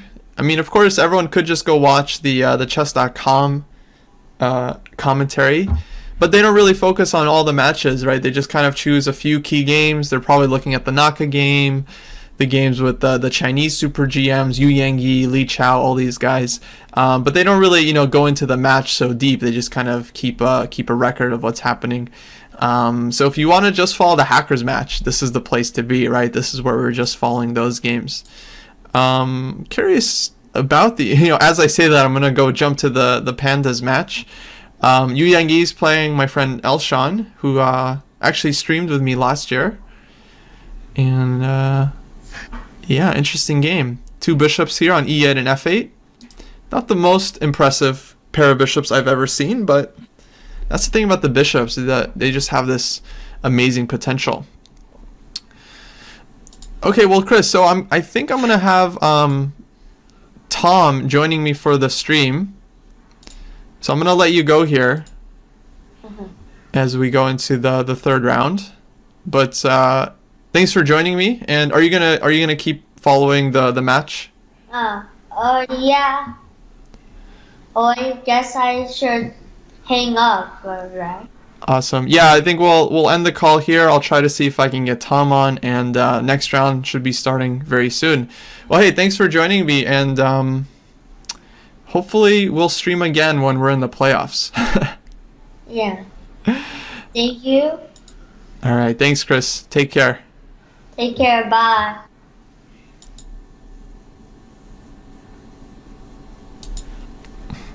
All right. Okay, I have to edit this real quick, as I think the next round has just started. Let me put Zviad's game. And Naka going for e6, b6. Now, okay, this is supposed to be dubious because of e4, and I'm sure Zviad knows that, but we'll see what line he chooses. Maybe he wants to go for something less unorthodox against Naka. All right. So this is changing. So we're gonna get National Master Tom Riccardi on the stream, and he's on the Hackers, of course. The BAC guys, we know him as Coach Tom, and I'll let you guys know as soon as he's able to join. We'll get him on the show. For now, we're just gonna watch first few moves of this round. And Timu with some shade, tempted to follow their broadcast since they don't have Feingold this time. Throwing some shade against Grandmaster Ben Feingold. Don't you like his style of commentary, where he just kind of like asks a lot of questions and he has a lot of catchphrases like, the truth hurts? I kind of like it. I want to start using some of his catchphrases as a tribute. Okay, so Zviad goes for the Nimzo. He's like, you know what, Naka, you can have your weird little move order. I'm just going to play e3, knight e2, and go for these. I think this is basically a standard line in the Nimzo Indian, so Zviad probably feels a little bit more comfortable here. And yeah, I mean, Christopher, you can tell how quickly he analyzes that he is very, very strong. He's well on his way, not just becoming IM soon, but of course he will be... he'll be one of America's top junior GMs in no time at all. Especially since he's playing a lot of these super strong tournaments. He's going to Gibraltar and St. Louis and Charlotte. Although, actually, I don't know if he's playing in St. Louis yet. But he's playing all these top events. He's going up against IMs and GMs, and just getting a lot of experience. So I think that's going to be very, very good for Christopher as he develops into a really, really strong chess player.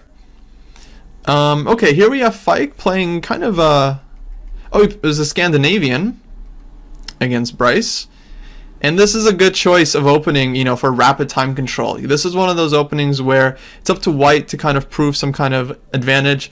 Black can just sit back. As long as the moves are easy to play, I don't know whether he'll go for b6 or bishop g4. As long as black's moves are easy to play, typically I feel like it's going to be a good choice for rapid chess, because he doesn't really have to think much, just avoid some tactics. It's going to be really up to white just to prove that he has some kind of advantage here. Okay, Daniel. He's continuing his aggressive ways. You know, he kind of got caught a little bit in the previous line, but here he's going for this very thematic e6 pawn sacrifice against Georgi here. Knight g5, knight f8. This is really thematic. I might expect rook e1 here. I feel like it's a pretty decent version for white. I definitely like going for this kind of positional pawn sacrifice. Maybe even h4, h5, and just starting to bother black like this. Definitely very, very good choice in terms of practical chances. We can see what Daniel can do down a piece and a couple pawns. So if he's only down one pawn, I think that for him we can consider that a decisive advantage. And we have Cameron, who's playing Blumenfeld against Andrei Chumachenko, and I like that he played this move b5 because if white isn't well prepared here against the Blumenfeld gambit, it's a very, very difficult line to face. Yeah, knight bd2, he's kind of just looking for some sideline, but the thing about these gambits a lot of times is that if you don't kind of play the more critical lines against them, black just gets a great position. I think that black is already much better here. I mean, he's not down a pawn, and he has all of the advantages of the opening. He can castle and get the open f-file. He has this very strong center. He's going to have these diagonals for his light-scored bishop. The knight has not coming to c6 unless the bishop is on b7, but the knight is going to be very easily developed. Yeah, this is quite comfortable for black. I'm very happy with this for Cameron's game. I expect him to win. I'm just going to say it. He's a really strong player. He hasn't been able to show what he can do yet. He just had that one draw with Margvelashvili, the loss to Naka, but now I think he's going to start putting up more points on the board. All right. So let's go back to Zviad's game against Naka. Looks like we got the isolated queen pawn, b4, c5. And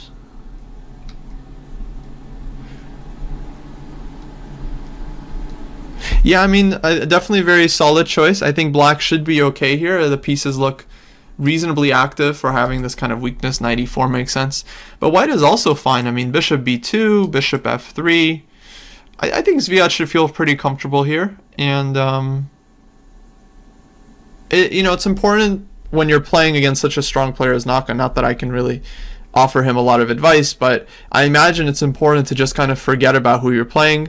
You should always have respect for your opponent, but it's important to just kind of remain focused on the position, remain objective, try to figure out what the best move is, and just play what you think is the best move regardless of who your opponent is. And I think Zviad, he's experienced enough to know that he's fine here and that he should just continue playing his chess. Now Zviad, interestingly enough, has actually qualified for the US Championship this year. So we're going to see him playing against Nakamura, Caruana, Wesley So, all these guys. And that's going to be really exciting to see. He coaches, along with Fike, the BAC intermediate team. A bunch of players rated between 1,000 and 1,400. Shout out to the BAC teams if any of you guys are watching here. And I wonder if they'll follow him in the U.S. Championship when he's playing. Like, oh, that's Coach Zviad. Just like he's gonna be like wearing a suit, playing all these openings, thinking a lot. It'll be exciting to see. U.S. Championship is easily one of my favorite tournaments to follow. Okay, we're gonna hope for a good result here from him. I like this move, bishop to b2. Trading off the minor pieces is always good for the side playing against the IQP.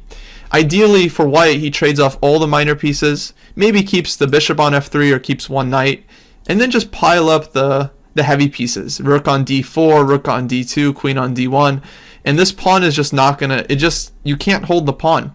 Even if black lines up his pieces all the same, two rooks on the d file, the queen on d8, white plays e4, and game over. I mean, just winning the pawn. So this is why that white really just wants to trade off as many minor pieces as possible. And yeah, I like this move, bishop b2, quite a lot. Okay, lolcats, Mr. Bryce Tiglon. He is hopefully recovered from the previous round against Daniel, where he just messed up. Very much easily winning position. Black played c5. And bishop e3. Yeah, c5 is very thematic with the bishop on g7. If we take, We can either trade or play knight to d7, or even knight a4. Yeah, maybe just trade and then knight to a4. And white can't hold both of these pawns. So black would be completely fine here, maybe even overtaking the initiative. Let's go back to the live position. Bishop e3, knight c6, d5. And now white is gaining space and hitting the pawn here, but he's giving up the pawn on b2. Oh, very interesting. I wonder if Fike anticipated this, because this is an exchange sack.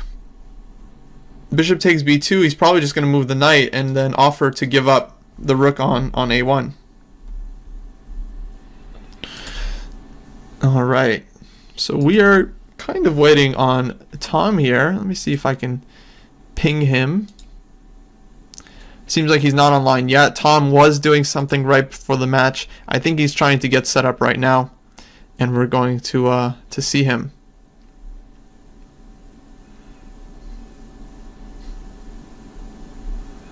And yeah, it seems like Tom is online. Hopefully he's going to ping me soon. We'll get him on the show and follow the last 2 rounds. The Hackers, 1-point lead. Hopefully we can finish it off. Okay, let's get him on the air. Hello. Hey Tom, how you doing? Hey Kostya, am I online? Yes, sir. I think your sound's good. And Okay, cool.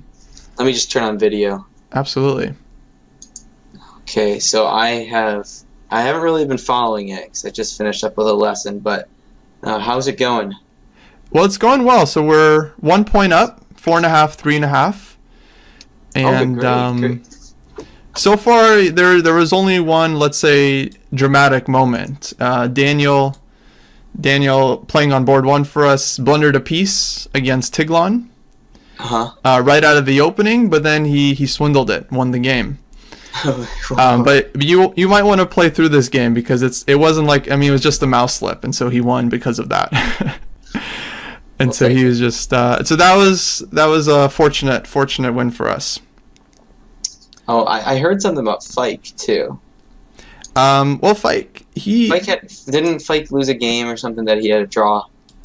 Yeah, it's okay. He lost to Naka in round 1. Round 2 against Mark Vilashvili, he was holding, and then just at the final moments blundered.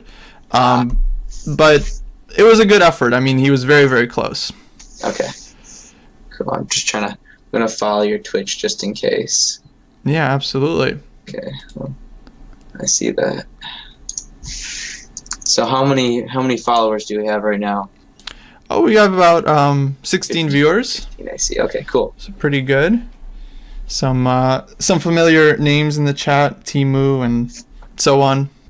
Okay, good. I always forget like everyone's username, so that's the only one I know. I think it's what's it, Nemo or something? Nimi? Nermi. Okay. And yeah, I mean this round is going well. I think Zviad here, he's doing very well against Naka. He has a great IQP. And yeah, I like it. Are you able to get the games there on your end? Yeah, I'm following them. I'm trying to pull them up right now on chess.com. Cool. So, I don't know why when I click on hackers, it just doesn't let me see them all though. Huh. Okay, I got them now. Perfect. Awesome. So this is a big match, right? If they win, we leapfrog. That's right. So fortunately for us, the 4 teams ahead of us are all playing each other. So China's playing Dallas, and San Diego's playing Australia. Okay. Now, all those teams except for Australia, they're a full match point ahead, but Australia is only half point ahead. So if they lose the match, we win, we leapfrog them. That's kind of what we're hoping for. Mm-hmm. And yeah, I mean, I love Zviad's position here. He's like equal on the clock. Yeah, isolated queen pawn looks pretty bad. Yeah, just king can sit on f2, rook goes to c1. I mean, if it was any other player, I'm just expecting him to win here, actually. Yeah, that's anyway. I mean, Except for Naka. Yeah, but Naka, you assume, yeah, he's gonna defend well, but I mean, White's position just looks great. But I don't know. I mean, Naka, he's as good as he is, in rapid chess and like in the USCL and the Pro Chess League. He does get upset a lot. Like he does blunder and lose to lower rated players all the time. What's going on here? What's going on in Fike's position? Okay, so Fike, he grabbed that pawn on b2. He doesn't take the exchange because, Yeah. I I don't like his position right. Oh, it's okay. Maybe Yeah, Oh. he's. 2 bishops. I don't know. I think he has. I mean, I think Passive it's quite compensation. reasonable. Yeah, like the light squared bishop here, Bishop f5 or something. bishop f5, even e6, bishop d7. I mean, it's Grunfeld-esque. Like bishop d7, rook c8. Yeah, white should probably be a little bit better, but I think it's manageable. Yeah. What the heck is going on in Daniel's game now? Now Daniel's game is becoming very interesting. Oh my god. Let's see. So He he just won back sacked the pawn. Knight f3.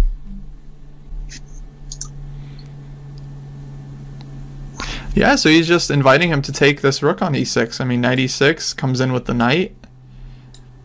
I don't know, queen d6. But then we defend the knight and then bishop f4. Mm-hmm. Maybe bishop h3. Bishop f4. Okay, Timo says Australia currently tied with San Diego. I mean, but that's fine. Really any result in those matches is fine for us. We just really need to focus on winning this match because we're going to catch up to someone. And our tiebreaks are so good is that if we're tied for 4th place, we're likely making it just based on how many game points we've scored. Yeah, I really like Zviad's game. Yeah, Zviad doing great. Question is, can he get more than half a point?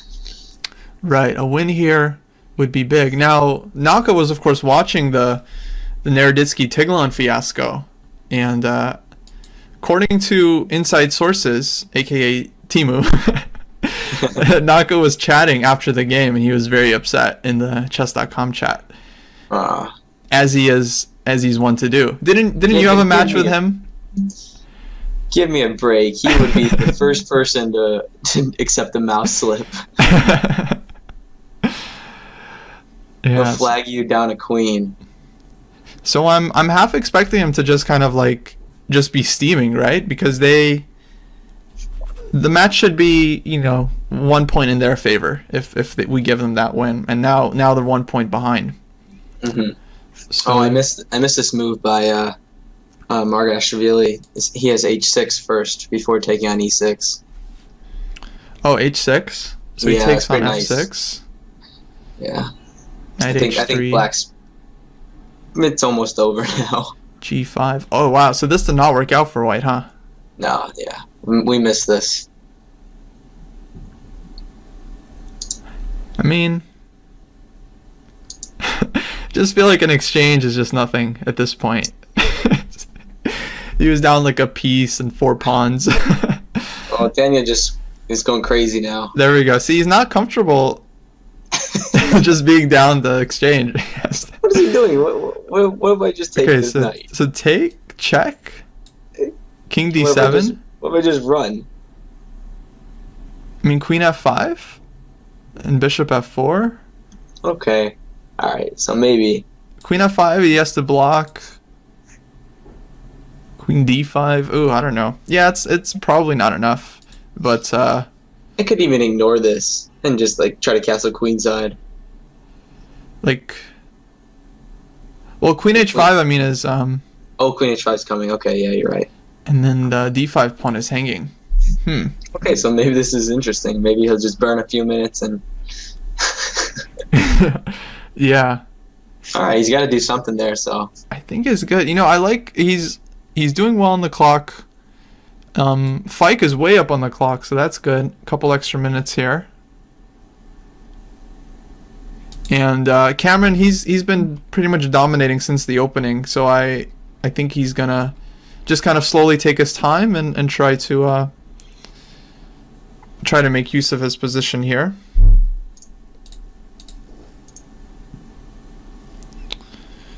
And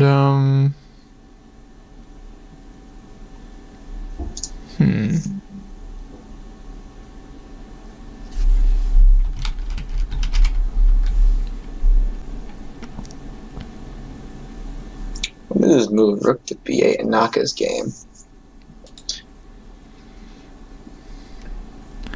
Okay, I mean, There's got to be a win here for white. just rook c7, right? Just like, let's just come in. Yeah. Rook c7, a4. Yeah, I feel his VI is just like, like, position looks good. What's the problem here? You know, he's just like, I want to win. yeah, he's Okay. like, he's expecting Naka to put up more resistance. But, okay, a lot of work still for white here. Now, Georgie, he's gone into the tank, so he's calculating. How about right now after king f8, like move like g4 and knock his game? Yeah, absolutely. I like it. I think this is exactly the type of move we want to make here for white. Because now you can't even play a move like h6 or something stopping you. Mm-hmm.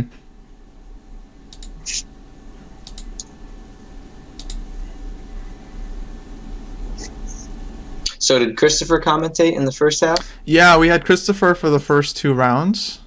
Okay. And, okay, we have a move in Daniel's game. Queen d7. The chicken. H5 check. And, well, now we can trade and take on d5. Is there a reason, well, I guess he just wanted to go for this kind of somewhat safer position. Mm-hmm. Yeah, take and I think you got to do this now. Yeah, white has no other good options, I think. I like Georgie though. Georgie's a nice guy. I remember he bought me a drink one time. Oh, really? Yeah.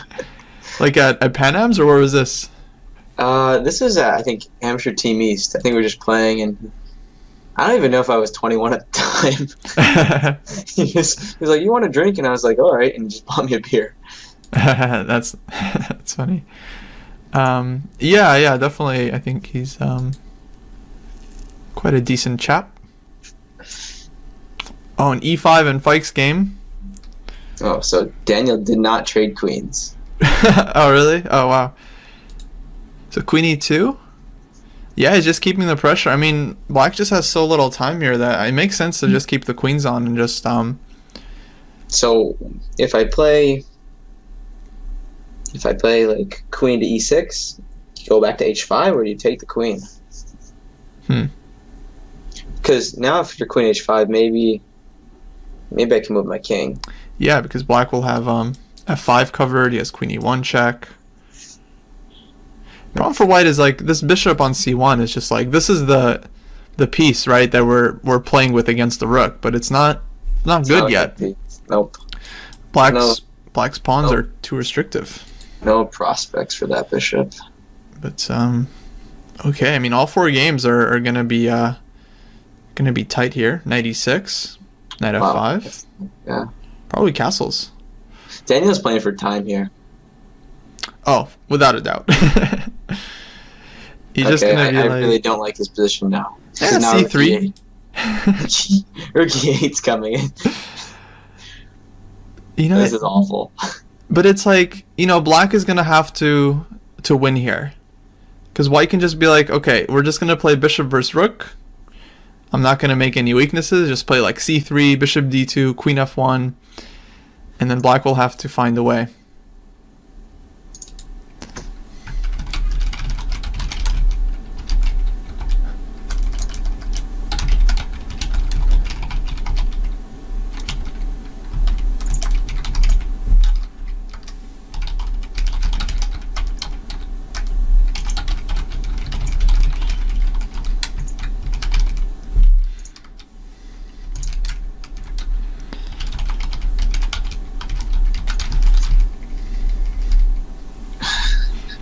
someone's commenting. So at this rate, Daniel will give Naka queen's odds. That's funny. I hope he does find the queen sack.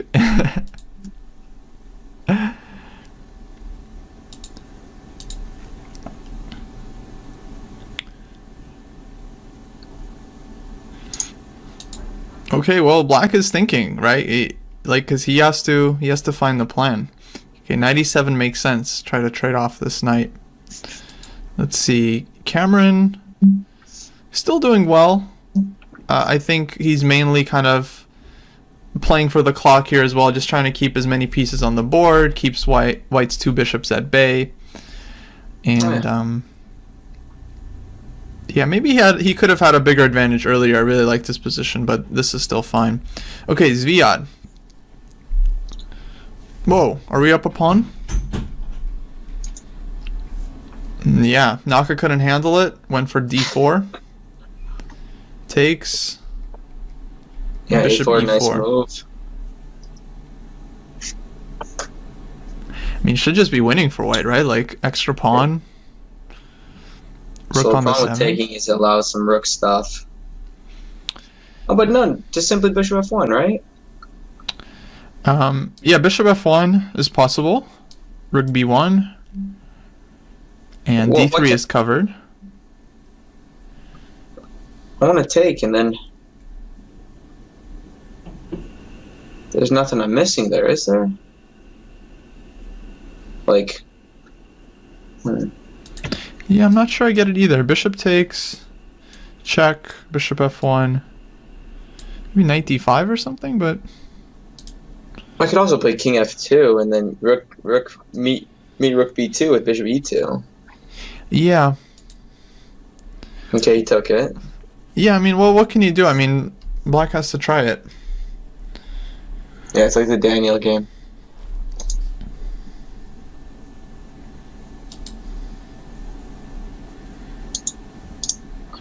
Okay, Daniel's got check on the board. Knight c6. He saw it. The one thing I'm worried about Cameron's game, I think it's easier for white to play. Yeah, I got this knight e5 in. That's annoying.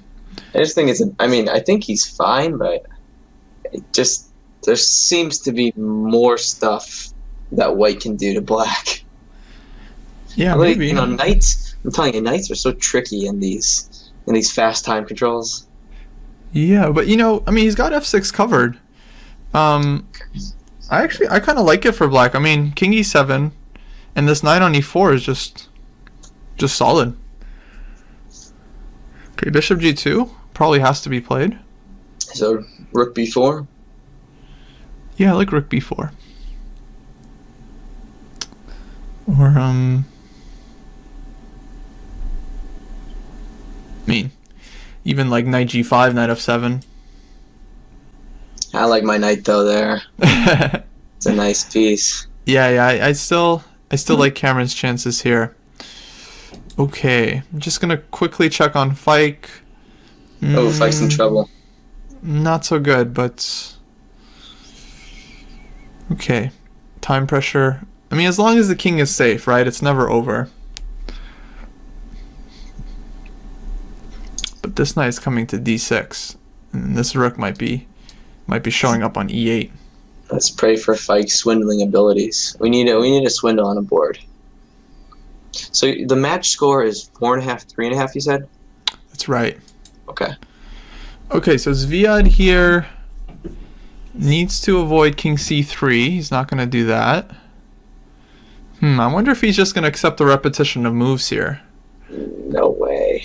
Given the match. No But way. he can still switch his mind and play king f2, bishop e2, right? Yeah, you should do that. Well, I don't understand what's wrong with this. Well, I guess the time situation, but Well, time, and I mean... we might need a win in this game. That's true, really, because Daniel, he's not doing well. Daniel and Fike are both... And Fike are both both in trouble. Yeah, so from the match point of view, a win here would be pretty nice.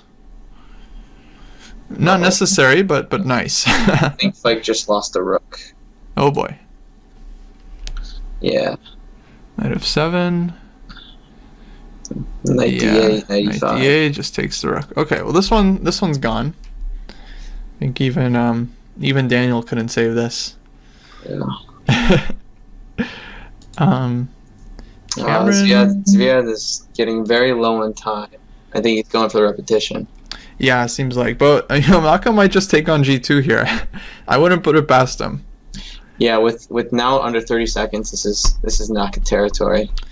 Yeah, and he's What is king e1 is a third repetition. So Zviad, he needs to offer a draw and then play king e1. Yeah, that's good. You got it. Good. All right. Well, fine. I mean, not a bad result. Let's see. Daniel's up on the clock. So this is we'll see. I think we're kind of expecting Fike. Ooh, I like Cameron's position though. I think Cameron might be able to pull this off. Yeah, he just got pressure. I mean, White has 2 bishops, but no targets. So I think I like Cameron's position a lot. Yeah, timing wise, he's just doing great. What do we do here? C4? Or do we keep the pressure going and just maintain that pawn on C5, like rook A5? Yeah, we definitely want to keep the pressure here. Don't let those bishops have anything. And okay, wait. Queen takes C6. So Fike did. Oh, I think has Daniel found some chances here, or is he? This is No. He's playing like Rufang Lee. This is how Rufang loves to play. He's got 15 seconds left. Oh man. Okay, knight c7. Ooh, scary. Oh, there's nothing here. Man, look at this pawn on d2. God, it's annoying. There's absolutely nothing here. Okay, what can we do? King g2? Just like this knight on h3 is killing me. What if I just simply play rook e1 after king g2? Yeah. Well, knight d7 check. No, it's not. It's or not queen going takes well. d3. Yeah, this is All right, so this is up to Cameron now. His game is starting to become a little crazy. Oh, he just won a pawn, I think. He's got 2 passed pawns in the center now. Yeah, looks good. I think he takes this one. White here is flagging. I don't really know much about Chumachenko. I think I've seen him at a tournament. Oh, he's an older guy.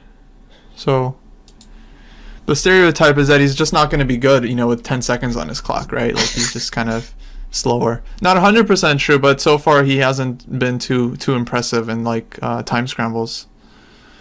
So Cameron should take this one. I'm just going to stick with Daniel because this, Okay. It's going to be crazy. They have no time, but Daniel is dead lost. Found a way to sack the knight, but yeah, this is not enough. Black's rooks are just too heavy. Daniel is going for cheapos. Yeah.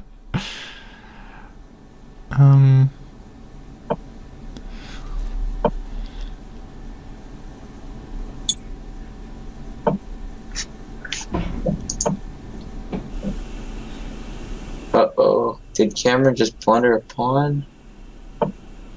Okay, Daniel resigned. Cameron blundered a pawn. Oh, man.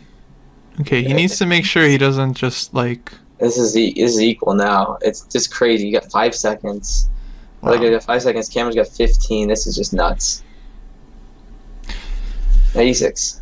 96, yeah, just solid. I think he was just kind of, Okay, move the knight to... Yeah, I don't know.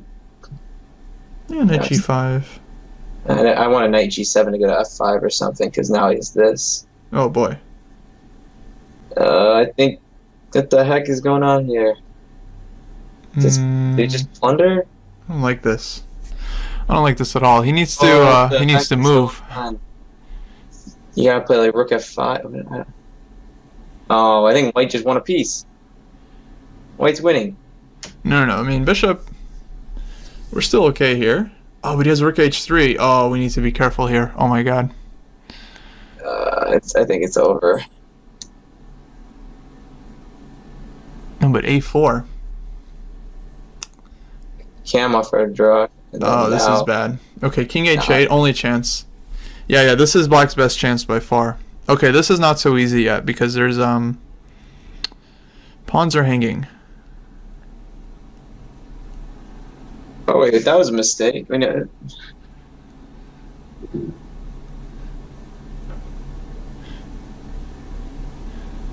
Should we draw?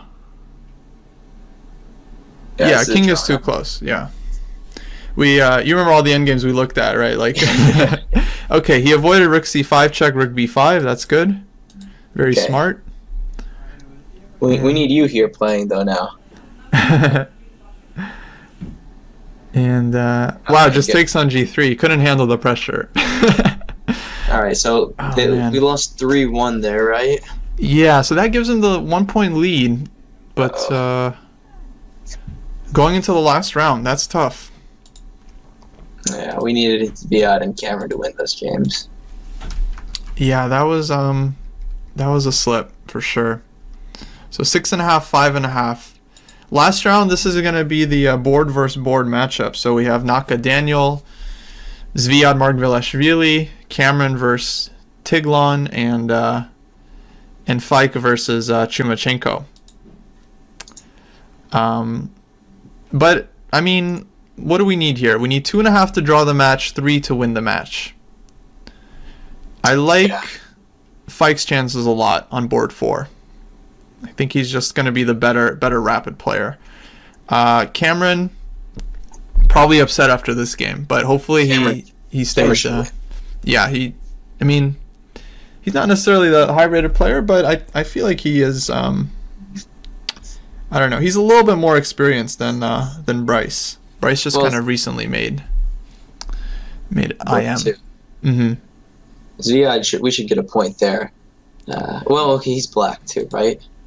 Yeah, Zviad will be playing black against Margvelashvili. Daniel playing white.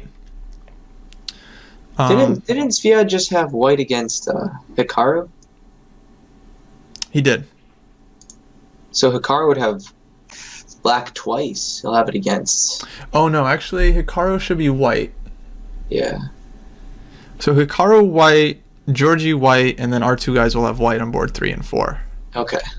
So we need like 2 draws on the top 2 boards, 2 wins, and that's how we win the match. Not easy, but doable. So Timu says king c5 would have been winning there for white instead of king c6. Where was that? Move 58.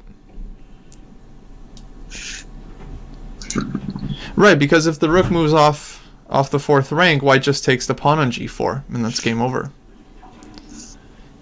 And if he moves off the b file, it's just b7.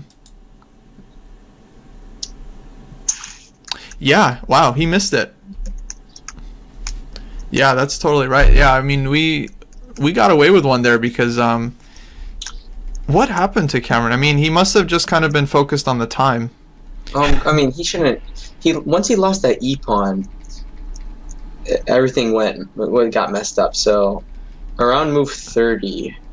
He plays e5. I mean, everything looks so good. I see. He played this move. He tried to get his rooks active on the f file, but he should have played. I was thinking he should have played he had to move his rook, but earlier he played this move rook f8, Mm-hmm. and I was thinking he should have played king to d6 right there. Yeah, that's Okay, but he that's wants the automatic move, right? Just like maybe rook f6 first, and then I think he moved the wrong rook. Mm-hmm. So he should have played rook to f6 instead of rook to f8. Yeah, that's tough. This should be a pretty just straightforward win for black. I mean, you don't even need the active rooks on the f file. You just need to put the king on d6, knight on c5, and I mean the pawns are too strong. Yeah, that's a bit of a tough one. Like we could have easily won that game and won Zviad's game, and then the match would be effectively over. Yeah. But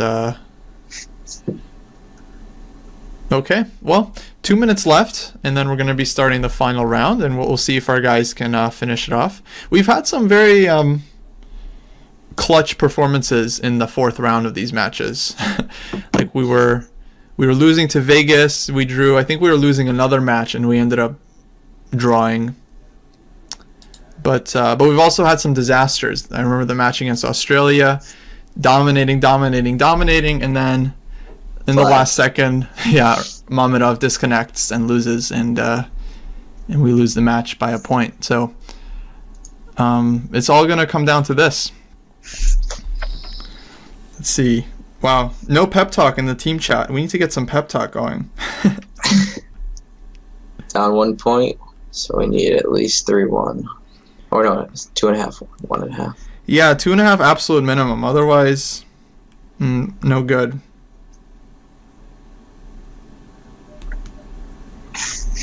Entire focus now at this point. You got 1 minute. Right. Do they know the score situation? They should. Let's see. Maybe not. Okay, I'll let them know.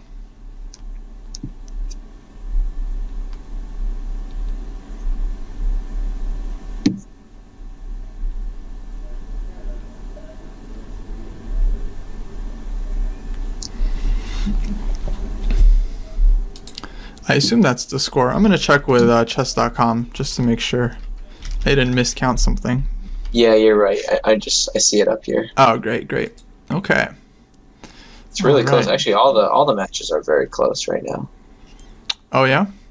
So Vegas is leading Rio Grande by a point, same score as us. San Diego's down a point to Australia, and Dallas is up a point against the Pandas. San Diego's down. We really need San Diego to win because we want to catch up to the Kangaroos.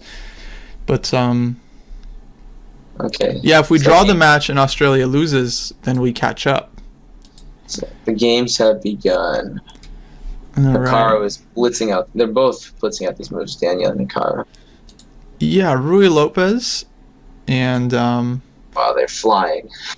This is a good choice for Daniel because Black's play in this line is just like very, very solid. It's really up to White to kind of push on the king side, which of course Naka is going to do. But okay. Interesting choices here. Wow, this game, yeah, I mean, all the other games are just stuck. And Fike. Oh, Grunfeld. Fike with his pet line. Yeah, Grunfeld with Zviad. Grunfeld, bishop g7, takes. C5. Yeah, they're definitely following theory here. I thought the move was C6. I think it's just a different line. Okay. This one seems like Black is just going to play around this pawn on d5. Just take on c5, bishop d7, rook c8. It's a good choice if we need the win. Yeah. So I'm happy with Zviad's choice here. I love Fike's opening. He's just he's playing his delayed wing gambit. He loves this. The thing is, don't people know he's gonna play this already? You'd think, but he plays this every time. Yeah, I mean it's definitely it's a very appropriate choice for the situation. King F8. All right. Okay, Cameron, he's doing a little bit more solid, just English. That's a good choice. That fits in with his style. Yeah, I think that's what he normally plays. Nice. All right, well, this is it, guys. This is why we train. Everyone's, I imagine, on both sides, just pretty nervous here. Except Naka. He's just chilling. I wonder if Naka prepares for these matches. Maybe. I just feel like he knows so many lines. I mean, he just plays b6, g6, and just like he has too many choices. Okay, so what does Daniel do here? Does he take on c1? Okay, if we just trade everything, that's how we play rook c8, like just total beginner, right? Just like trade off all the pieces. Why would White have anything significant here? Only thing I can think of is maybe the bishop on e7 is just not that great, but bishop on b1 is not good either. Yeah, I mean, we Okay, have... a3, bishop d3, bishop's coming out. So Daniel didn't want to do that, I guess. Okay. Queen b7. I think black is fine here. But, I mean, black is usually fine in the Ruy Lopez, so that's nothing special.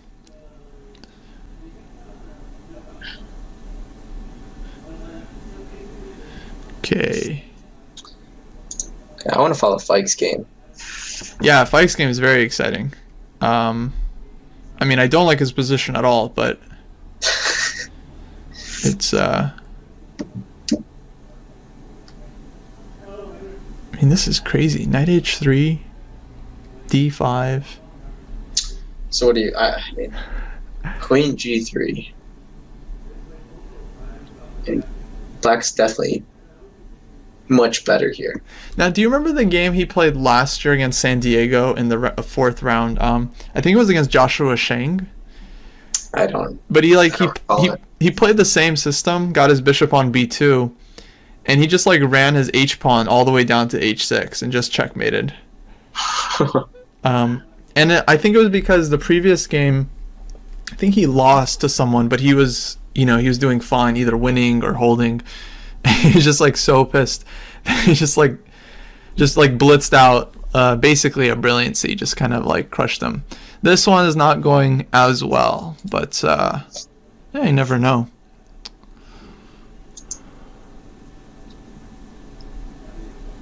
I think he's comfortable in this position. There's still a lot to be played. Yeah, it's very unorthodox. I mean, it's tough for black to kind of figure out exactly what to do here. Although I don't like what does he do after knight f6? That's a good question.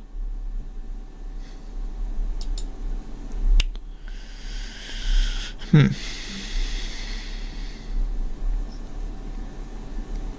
because we're not taking on e5, right? I mean, that just looks like we just give up everything. That might be the best move, though. Mm-hmm.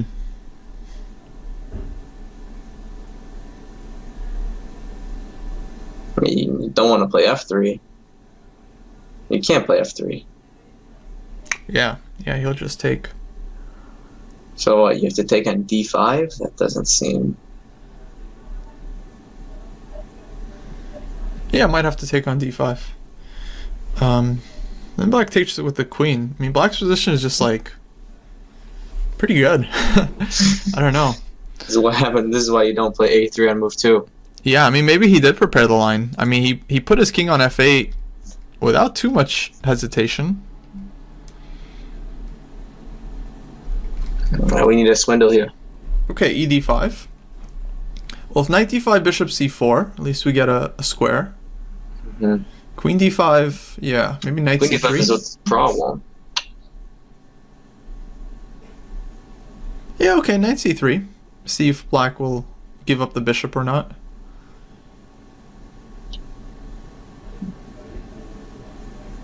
Then what happens after bishop takes? So take, let's say take with the bishop. Then knight e4. Knight e4, yeah. Do we take with the pawn?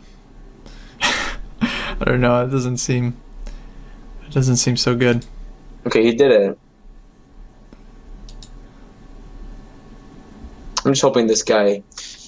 Oh, maybe we just take with the queen actually. Yeah. Because we'll always have then we're threatening bishop c4 and we have queen a3 check if we need it. Okay, so this is what's happening. Well, we have the bishop. That's good. That we can For one trump. Yeah. I mean, I guess, the way I always evaluate compensation is like if we just take off the pawn, I don't know, some random pawn that doesn't matter. Like the pawn on a7, we put black's rook on b8. Like is white's position good there, or is it just like equal? Okay, yeah. I feel like white would be better, but not much. So that means that white probably doesn't have the full compensation, I imagine. But let's jump to Zviad's game because I like what he's done. I mean, he's just developed very actively. Oh, Fike is going crazy. Oh no. King D1. King D1, wow. I was thinking Solid. you got to play Bishop E2 and just, if you're going to play in the spirit of the position, let him. But Bishop Oh, no, E2. Queen takes G. I forgot the Bishop on C8 attacks the knight. Yeah. Yeah, we won't have Rook G1. I actually think it's not so bad. I mean, when we castle, we often get 2 pawns in front of the king, and Someone offered a draw. Who offered a draw? Black offered a draw. Oh, Black offered a draw? In this game. That's hilarious. No Fike, no draw. I don't know. I might take a draw here. Well, in a real game. But the team situation, I mean, unless Daniel is just like winning, I don't think we can afford a draw there. But Zviad is doing great. He's not worse at all. Cameron's slightly better. Yeah, Zviad's doing well. He's at least equalized. At least. I think yeah. This is a Grunfeld player's dream. Yeah, absolutely. Just Darkshard Bishop here is clearly superior. He has the outside majority. No, this is long-term winning chances. I think this is exactly. Zviad does this a lot with Black. He wins this way, just very, very slow. I think Daniel's in trouble. I think he's down. He's just lost a pawn. Oh no, he didn't lose a pawn, but. So we dropped back, and White played B4. Rook C1, Queen C1. Yeah, he lost a pawn, I think. Yeah, what is he doing about the A pawn? Yeah, because he can't take on B4 because D6 falls. Is that maybe what he missed? Yeah. He spent a full minute on Rook takes C1. I mean, he is clearly thinking about something here. He probably just overlooked that.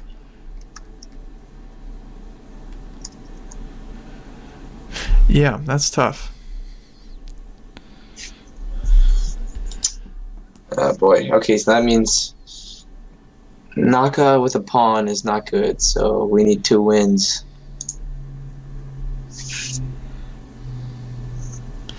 Yeah. Well, Fike's opponent here, he's burning time. I don't understand. His opponent did he offer a draw on his own move? Right, because it would have said that Laskarov declined the draw, right? If it happened earlier. Yeah. So I mean, let's let this guy burn his time. Maybe he's watching the other. I mean, I don't understand. Yeah, I think Fike should just message him let me think about it. He's made a move, and okay. Huh? I think we have to play F3. Knight F2. Get the bishop out. Maybe White can equalize one day in this game, and then. I'm hoping the guy plays Queen D4 after F3. And blunders Queen A3, Queen B4, and then some type of. Well, take Bishop A3. Yeah, and the A5 doesn't work either because of the pin. Yeah. I mean, it's possible.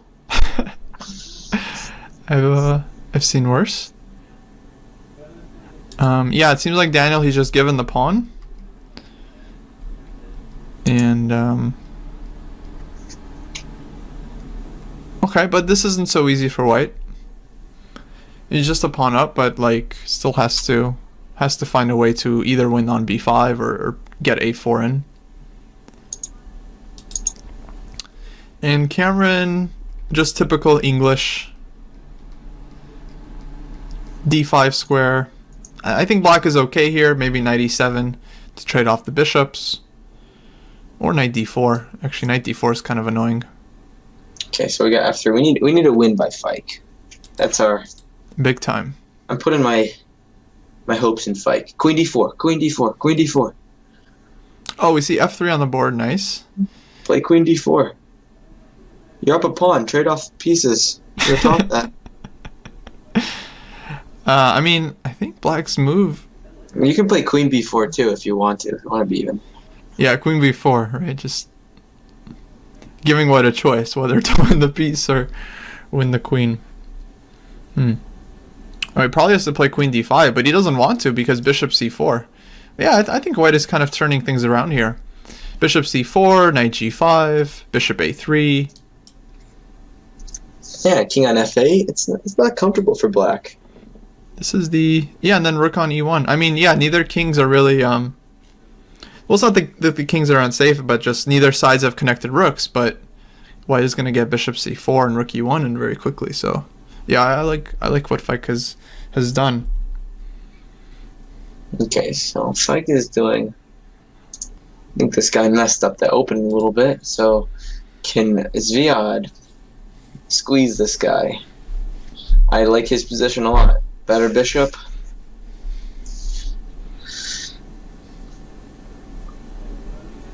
Yeah, definitely good for Zviad here, but not easy. Just better minor pieces. Georgie's solid. Maybe a5 he's thinking about, but a5, bishop c4. Yeah, maybe start with b5. Yeah, b5 would be more ambitious for black. Just to not allow white to get any kind of grip on the light squares. Well, maybe he's thinking about some f4 idea that white could play. Yeah, white is actually threatening f4, e5. So maybe we put the bishop somewhere, bishop e5. Bishop e5, knight e2. No, okay, the e4 thing. Yeah, bishop e5. Bishop e5, we freeze white a little bit. Maybe even throw an h5 somewhere. See how white deals with that. Yeah, definitely slightly more comfortable for black here. So Cameron is starting to get a little something there, and also his opponent has more than less than 5 minutes, and Cameron's got 11. So things are looking pretty good in that game right now. Yeah, it looks good for white. So this definitely we need Cameron to pull off the win here. Daniels too. Okay, no, that's nothing. I thought for a second. Ooh, e4. We are up the piece, but What the heck? yeah, what's going on? I always just check the timestamp. Okay, f5, a minute. White took 35 seconds. e4, queen d4. Naka's just so confident. How does he just like? He goes into this. Maybe he missed this.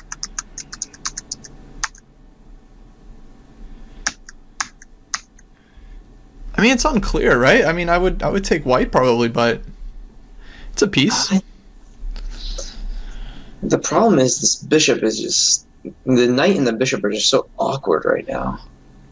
Yeah, and there's like four But there's all these pawns here tricks. for white. There's tricks now. I think Naka missed that. I wish I could see his stream. Well, you know, on Zoom he's required to play on webcam. Yeah, actually, I think Judah, if you're listening and you're watching, like, go to Zoom. Is Naka doing a lot of this, like a lot of head shaking? Like, he's not gonna hold back, right? He's played on camera before. He does not hold back in terms of his emotions. It's probably still. I mean, probably. I don't want to say winning for white, but yeah, it's probably still winning. He's got so many pawns. Yeah, I mean f6 here looks called for. He's got 4 pawns for this. Jeez, I didn't count. Yeah, 4 pawns. But we'll see. Okay, Cameron, yeah, way up on the clock, better position. That's good. Fike's doing so. It's still stable, still kind of crazy. I mean, I think we're kind of safe, a little bit safe, because Cameron and Fike are likely to win. Fike, I mean, he still has to, come up with something, but Zviad is by, has almost 0 losing chances here. Yeah, I think Zviad's gonna go for a win though. Now, quick question: are they able to see what happens on the other games? Yeah, you're allowed to observe the other boards. Okay. And that's really important. I mean, when it comes down to the wire, Zviad might need to know, like, is draw enough, or do I have to push for a win here? Like, by some miracle, maybe Daniel holds, we win on the other 2 boards, then it's like, okay, Zviad, just draw, right? Draw. But likely he'll need to win if we want to win the match. But even if he just draws, we win the other 2 games, we draw the match, and our chances remain in the last round next week. Who do we play next week? Let's see the schedule. I don't know. Well, I guess we would play... Oh, we would play San Diego. We would have to, right? We haven't played them yet. Yeah. And that would be a must-win match for us. It's a tough match too. Yeah, very tough. San Diego's great, but we'll show up with Shaq, or maybe not because of the candidates. I think he's playing candidates. Okay, maybe not Shaq, but he's got a pretty important tournament. we'll show up with Ralph, Daniels, Viad, Vinesh. We'll just put the muscle, and Okay, I like what's going on in Cameron's game. Yeah, Cameron's way up now. Okay, do you take on b4 right away, or do we just wait? Because there are e5 ideas, a4 ideas. E4, right? But Cameron should just give the rook. Like bishop takes b4, e4. Knight takes d6. Yeah, take on d6. Just give the rook, keep the dark squared bishop. All right, this has got to be. Yeah, he should be feeling good there. Large plus for white. Daniel's holding on for dear life. Fike is doing what he does. C4. But Vinnick style. But now the bishop on b2 is just not good. Yeah. Okay. I think we should stay with Cameron's game because his opponent is getting close to a minute.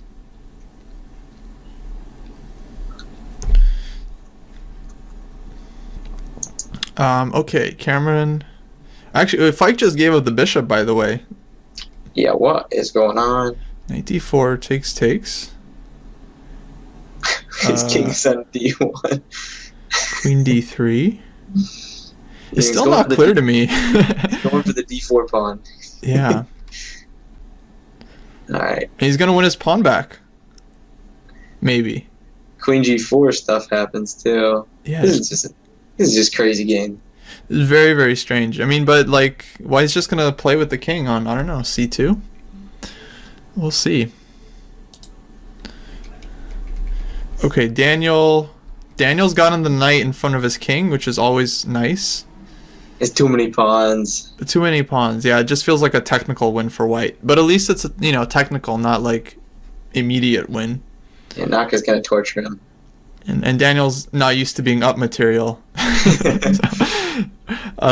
Maybe technically he really isn't, but okay, yeah, it's really just gonna come down to the wire. Fike way up on time, which is nice. Cameron also 9-1. Good. I like how Cameron's taking his time too. Yeah. He learned from the last game. You can't just try to blitz out your opponent, even if he is an older guy and not that good with the mouse. Seems like, he got burned there. But Queen b5, yeah, trade queens. It's just bad for black. I mean, this is like a model English.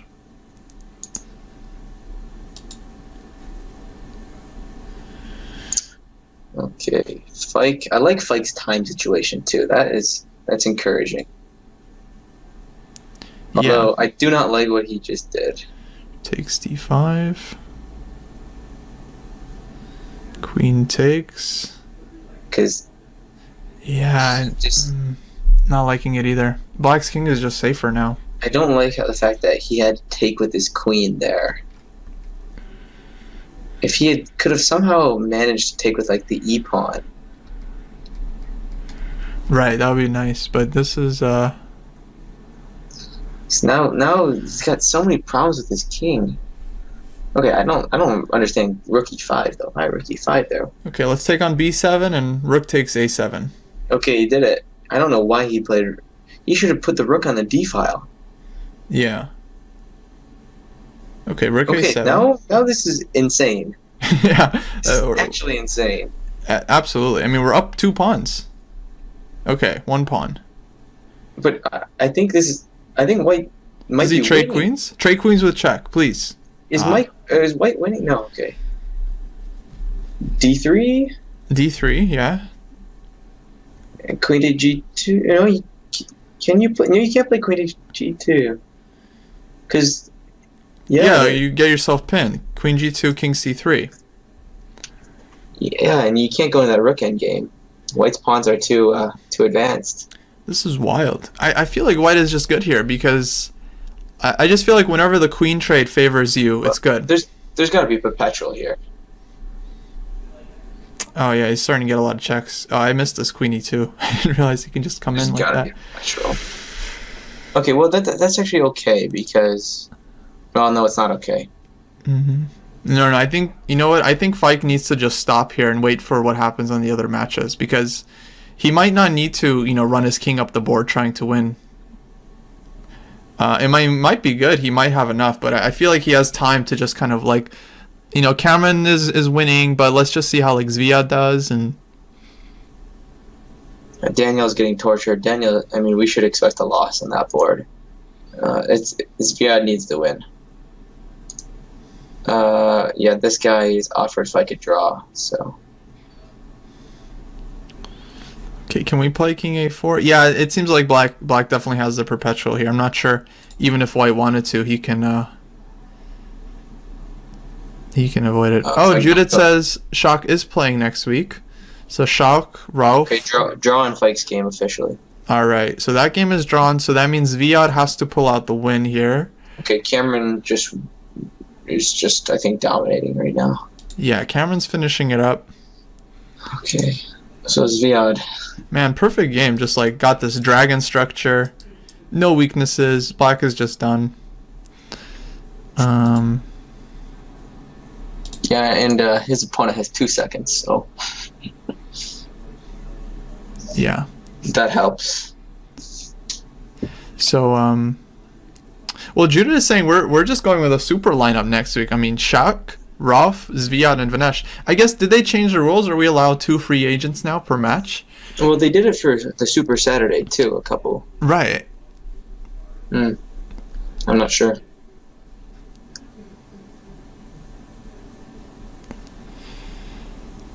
But yeah, looks like we are. So next week we're just gonna pound the surfers with just muscle, just pound them. But yeah, we're kind of counting on Vinesh there because he's got like the super low FIDE rating, bringing down the average, which is good.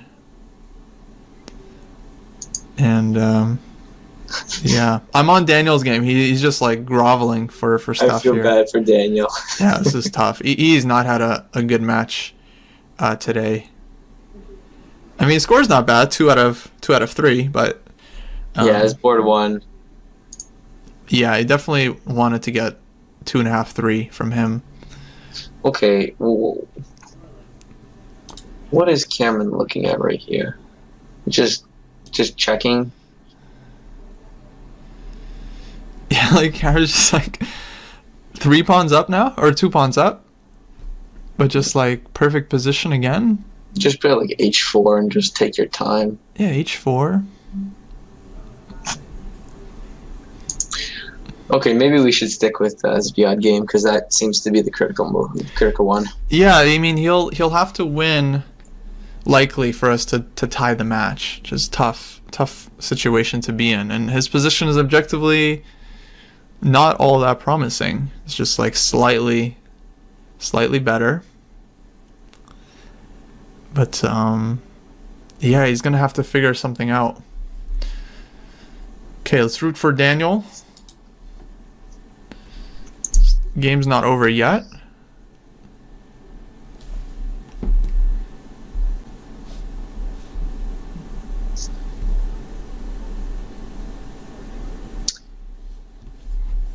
So we can't take King F8.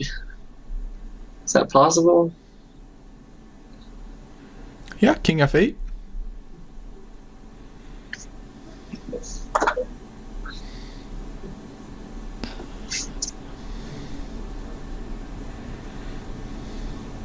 It's a bit surprising that Seattle just hasn't done well this year. I mean, they have such a strong team. They have Naka, they have Petrosian, Sargsyan. They have all these guys playing for them, but just hasn't added up. Well, I think the board 3 and 4 they're more important than people realize. The Pittsburgh team, it's not like scary. You wouldn't think that lineup is scary, but for some reason they just keep winning week after week. Right. I think their boys 3 and 4 have really been outperforming their rating. Yeah. And also a Wander on board too. Right. Yeah, Wander has just been arguably the MVP because he's doing so well for their team. Yeah.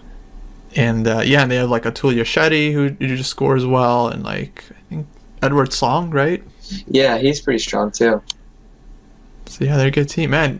Somehow Tigalon has not flagged yet. I mean, this is incredible. He's just he's been playing on the increment the whole time, and his position is improving. Well, no, it's over. It's not great. Okay, just play. The rook endgame's got to be just over. Okay, you just play h5 or something. Okay, wait. Big changes in Zviad's game. He's got the rook for 2 pieces, but he's winning this a pawn. Oh, this is good. Yeah, this is chances. This is definitely what we need.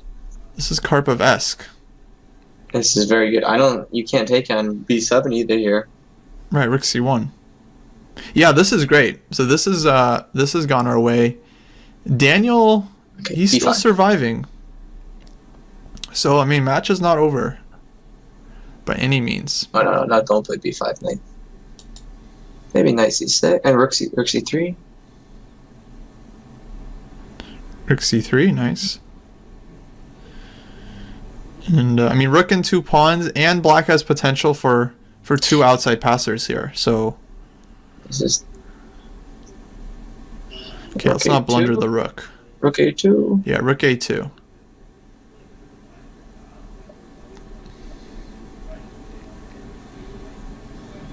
Okay, this is great, but this is what we need. No, I think this is great for black. It's just tough because we're playing against 2 minor pieces. Man, I'm telling you, Daniel might hold this. Yeah, he's improved this position.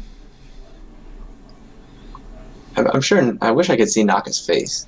But the time is tough. If he was only 2 minutes, I would love his position. But yeah, not so easy. Tiglin finally flagged. Finally flagged. All right. It'd be funny if he was holding in the final position. So Cameron won, and 2 games remaining. That means the current score is that we're down. What's going on in Zviad's game? Okay, d6. No, I don't. That pawn is scary. Wow. We'll take and rook d2, right?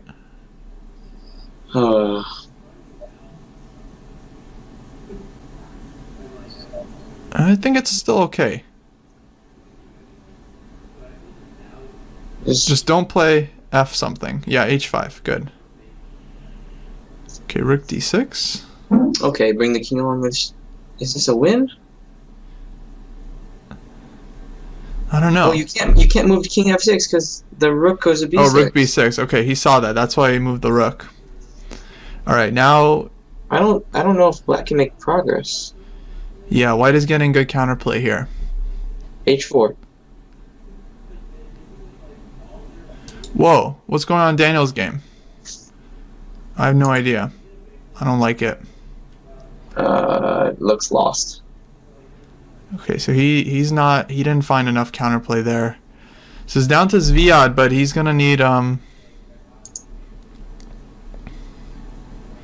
Oh, we're getting F and H. Oh, but this is very difficult for white. Okay, put the rook on A3. King goes to the F file. Okay, white played it. Maybe H3. Ooh, but this is a draw. It should be a draw. Nah. Yeah, that's not a win. So that is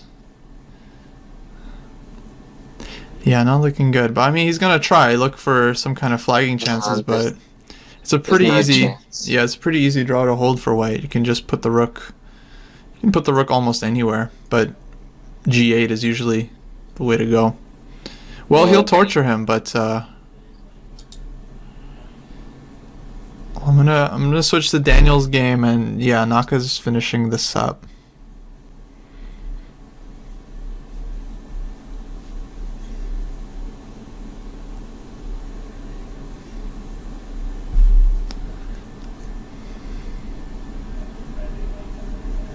Yep. Yeah, that doesn't look good.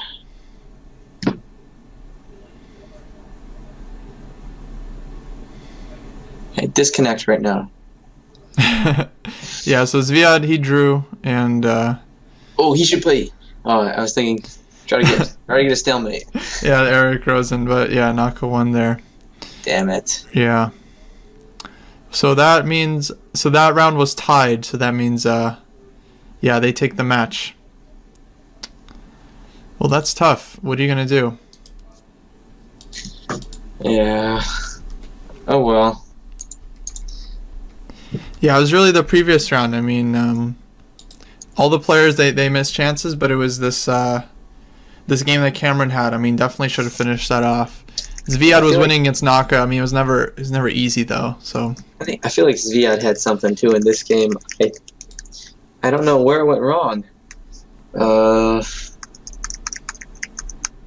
Right. So he played e5. Yeah, e5, maybe rook d. What do you play instead of rook to d3?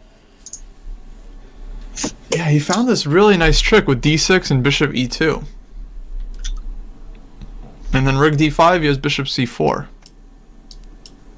Yeah, that's the problem with playing against the two pieces, that they always just have these study-like ideas.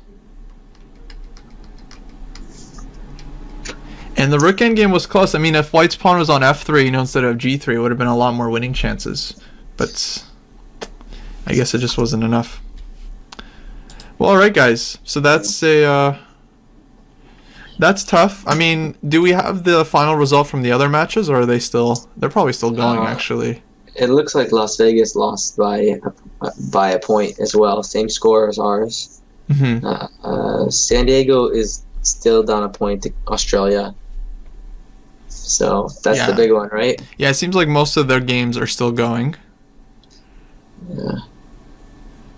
And then Dallas is down a point to the Pandas too. So I'm just gonna check out their games real quick. Yeah, we'll see how things shape up. I mean, I guess there's a small chance that no, I mean the Hackers are still in it, because if Australia wins, then we're 1 point behind San Diego.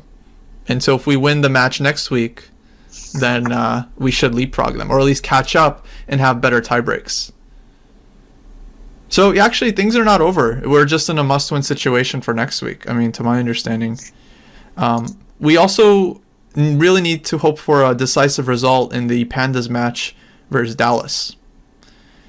Because if these teams draw, then they both get to 6 and they're ahead. But if one of them loses, then we can still catch up with a last round win, assuming they then lose their final round. What's the schedule? Let's see who's playing next week. March 7. So Dallas plays Las Vegas. Las Vegas might win. And China plays Seattle. Okay, so let's think. So since we were okay, so we need Seattle. Okay, well Seattle doesn't really matter. We own the tiebreak against them. Right. So we need Australia to lose. That would be best, because then we're just half point behind, and then we win and we're in. Well, why don't we hang around, if you don't mind, to see what happens with this match? Because all 4 games are going right now in that Australia-San Diego match. Yeah, actually, I just have Sevian's game open here. So I'm very curious, because then, yeah, we can find out what we'll need. I think Sevian is... Oh, that game is crazy. Well, Drev is really pushing for this win.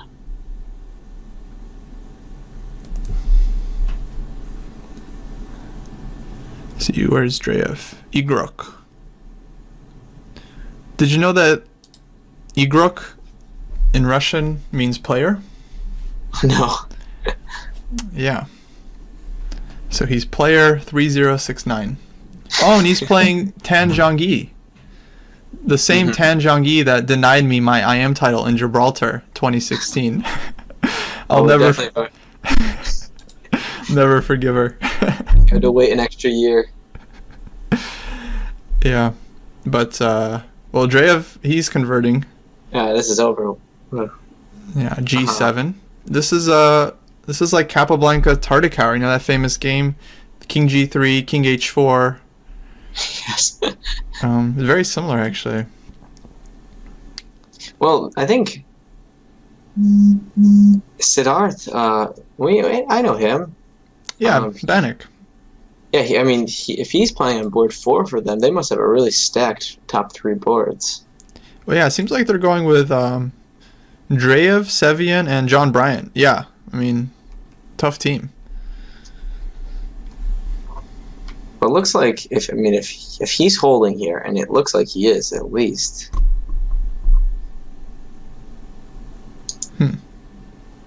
It's probably perpetual. Couldn't he have just played Queen C5 check and Queen G5 and just Yeah. Should be winning, but Sid he gets nervous, so sometimes he kind of messes up and time scrambles or just blunders randomly. Okay, so the match should be tied, right? Because Dreyev won. The Dreyev won. Yeah, I mean, actually, we really do want San Diego to win because then we don't necessarily need a win in the last round against them, but a win just clinches our spot. It would be nice though because we control our own destiny if San Diego lost. Yeah, actually, no. What am I saying? Yeah, we need San Diego to lose because Australia will be half a point ahead even if they lose this match, and so if they win, then they're in control of their own. Yeah, we don't want to draw, but it looks like. All right. Hold on. So Sid, let's make a draw.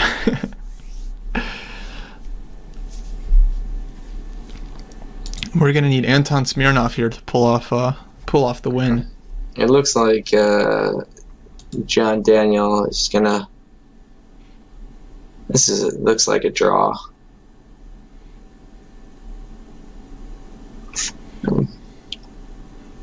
Dominant exchange, but just too solid.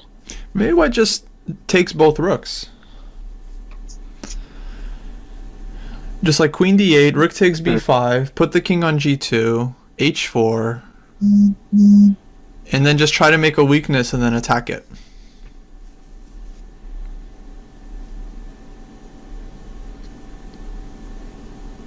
Yeah, actually, well, maybe it's more beneficial to just trade off one rook and have the queen, because the queen can attack the dark squares. Yeah. Oh, he's doing that. Well, he did it a different way. I didn't want to do it this way. He's got to pass pawn, though. Right, but I don't know how you make any progress. And he lost it. Well, yeah, Queen C3 is a big problem here. So that's not good.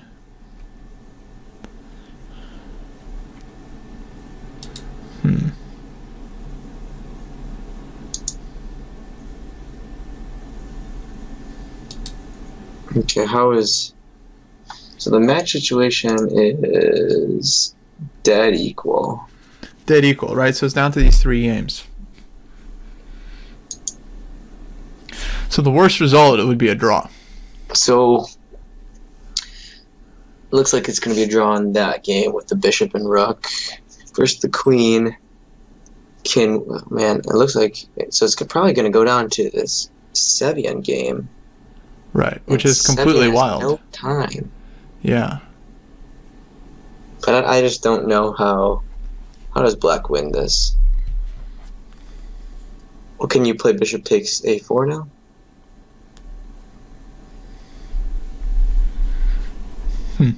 No, you can't do it. Probably queen c4 or something. Or is rook f6 too? Oh, yeah.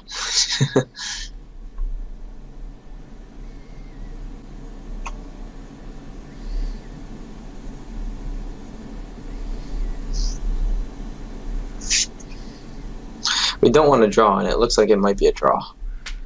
Yeah, we really need a decisive result in this match. So Sid drew.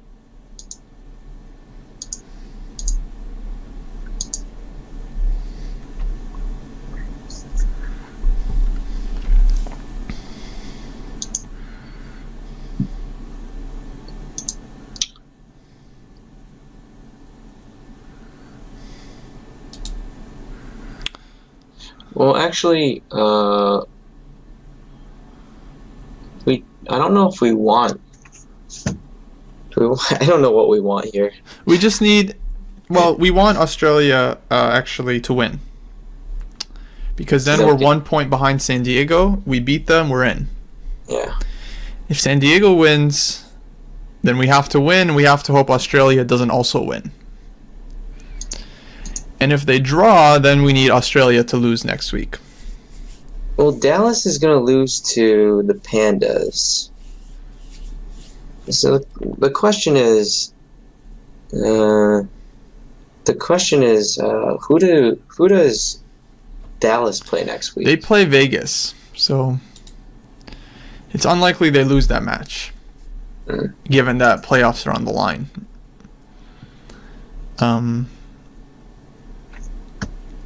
So yeah, we're hoping for Smirnov to pull it off here. I feel like he is kind of taking over a little bit with the two bishops. I mean, pawn on a5, bishop on c7. Man, Smirnov is so good, like, when he's down to 10 seconds. It's crazy.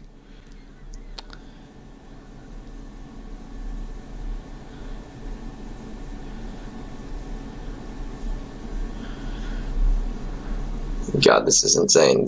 Yeah, there's no time. Just going to see who blunders last. There's no time. Ooh, this is interesting. Pawn.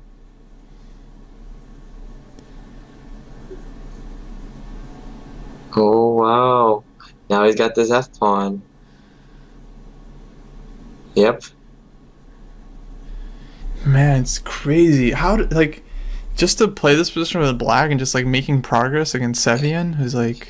In a regular game, I would probably take 30 minutes to play those. Oh, no. He blundered the piece. Yeah.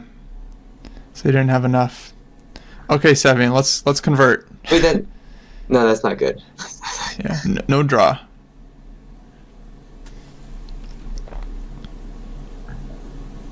Oh.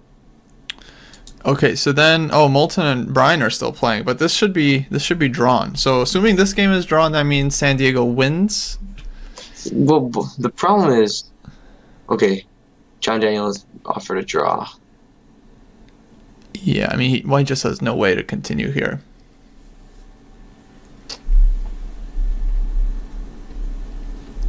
Okay, so San Diego won. That means next week we need help. The Kangaroos, they play Rio, which has not been been kind of underperforming this year, and we'll need them to not win. Basically. The only chance. But yeah, that's not really. It's hard to expect that because Australia has just been really doing well this year. I mean, really playing great. But that stinks. Okay, well, I'll be gone. I'm going to Reykjavik. I don't know if there will be a stream for the hackers. Maybe Christian is available. He might stream. But yeah, we'll be. We're just gonna bring it to San Diego. Actually, we already know what our lineup is gonna be. Doesn't matter. But they've already punched their playoff ticket too. Yeah, I mean, it's good because they're not necessarily going to be fully motivated. Although I imagine there's some bonus for being the highest seeded team. So yeah, they're gonna bring it. We're gonna bring it. It's gonna be brutal. I'll be watching from Iceland probably, and I'm just gonna hope that the Kangaroos don't win next week, or as well as Dallas. I mean, Dallas is playing. Who are they playing? Vegas. They're playing Vegas. Well, Vegas is pretty good. Right, but Vegas is out of contention, as is Rio. So these teams, they might not be putting up the biggest fight. Whereas like Australia and Dallas, they're fighting for their playoff spots. So yeah, tough. Man, we've lost some close matches this year. Yeah, this year has been brutal. I mean, every week is just like disasters and drama. Some luck on our side as well, but mostly just drama. But okay, well, thanks, Tom. Thanks for joining me. This was a interesting match to follow. Yeah, no problem. I wish maybe we would have done better if I didn't join you. I was bad luck or something. No, not at all. And thanks to everyone who hung out in the chat. Always more fun with people talking. And yeah, so next week they're playing on March 7th. And well, if we make it to the playoffs, I mean, it'd be really great if we can make it to the finals in San Francisco, because that would just be that'll be fantastic. All right, guys, I'm having a good night. You too. Take care. All right, gonna sign off now. See you, Kostya. See ya. Bye.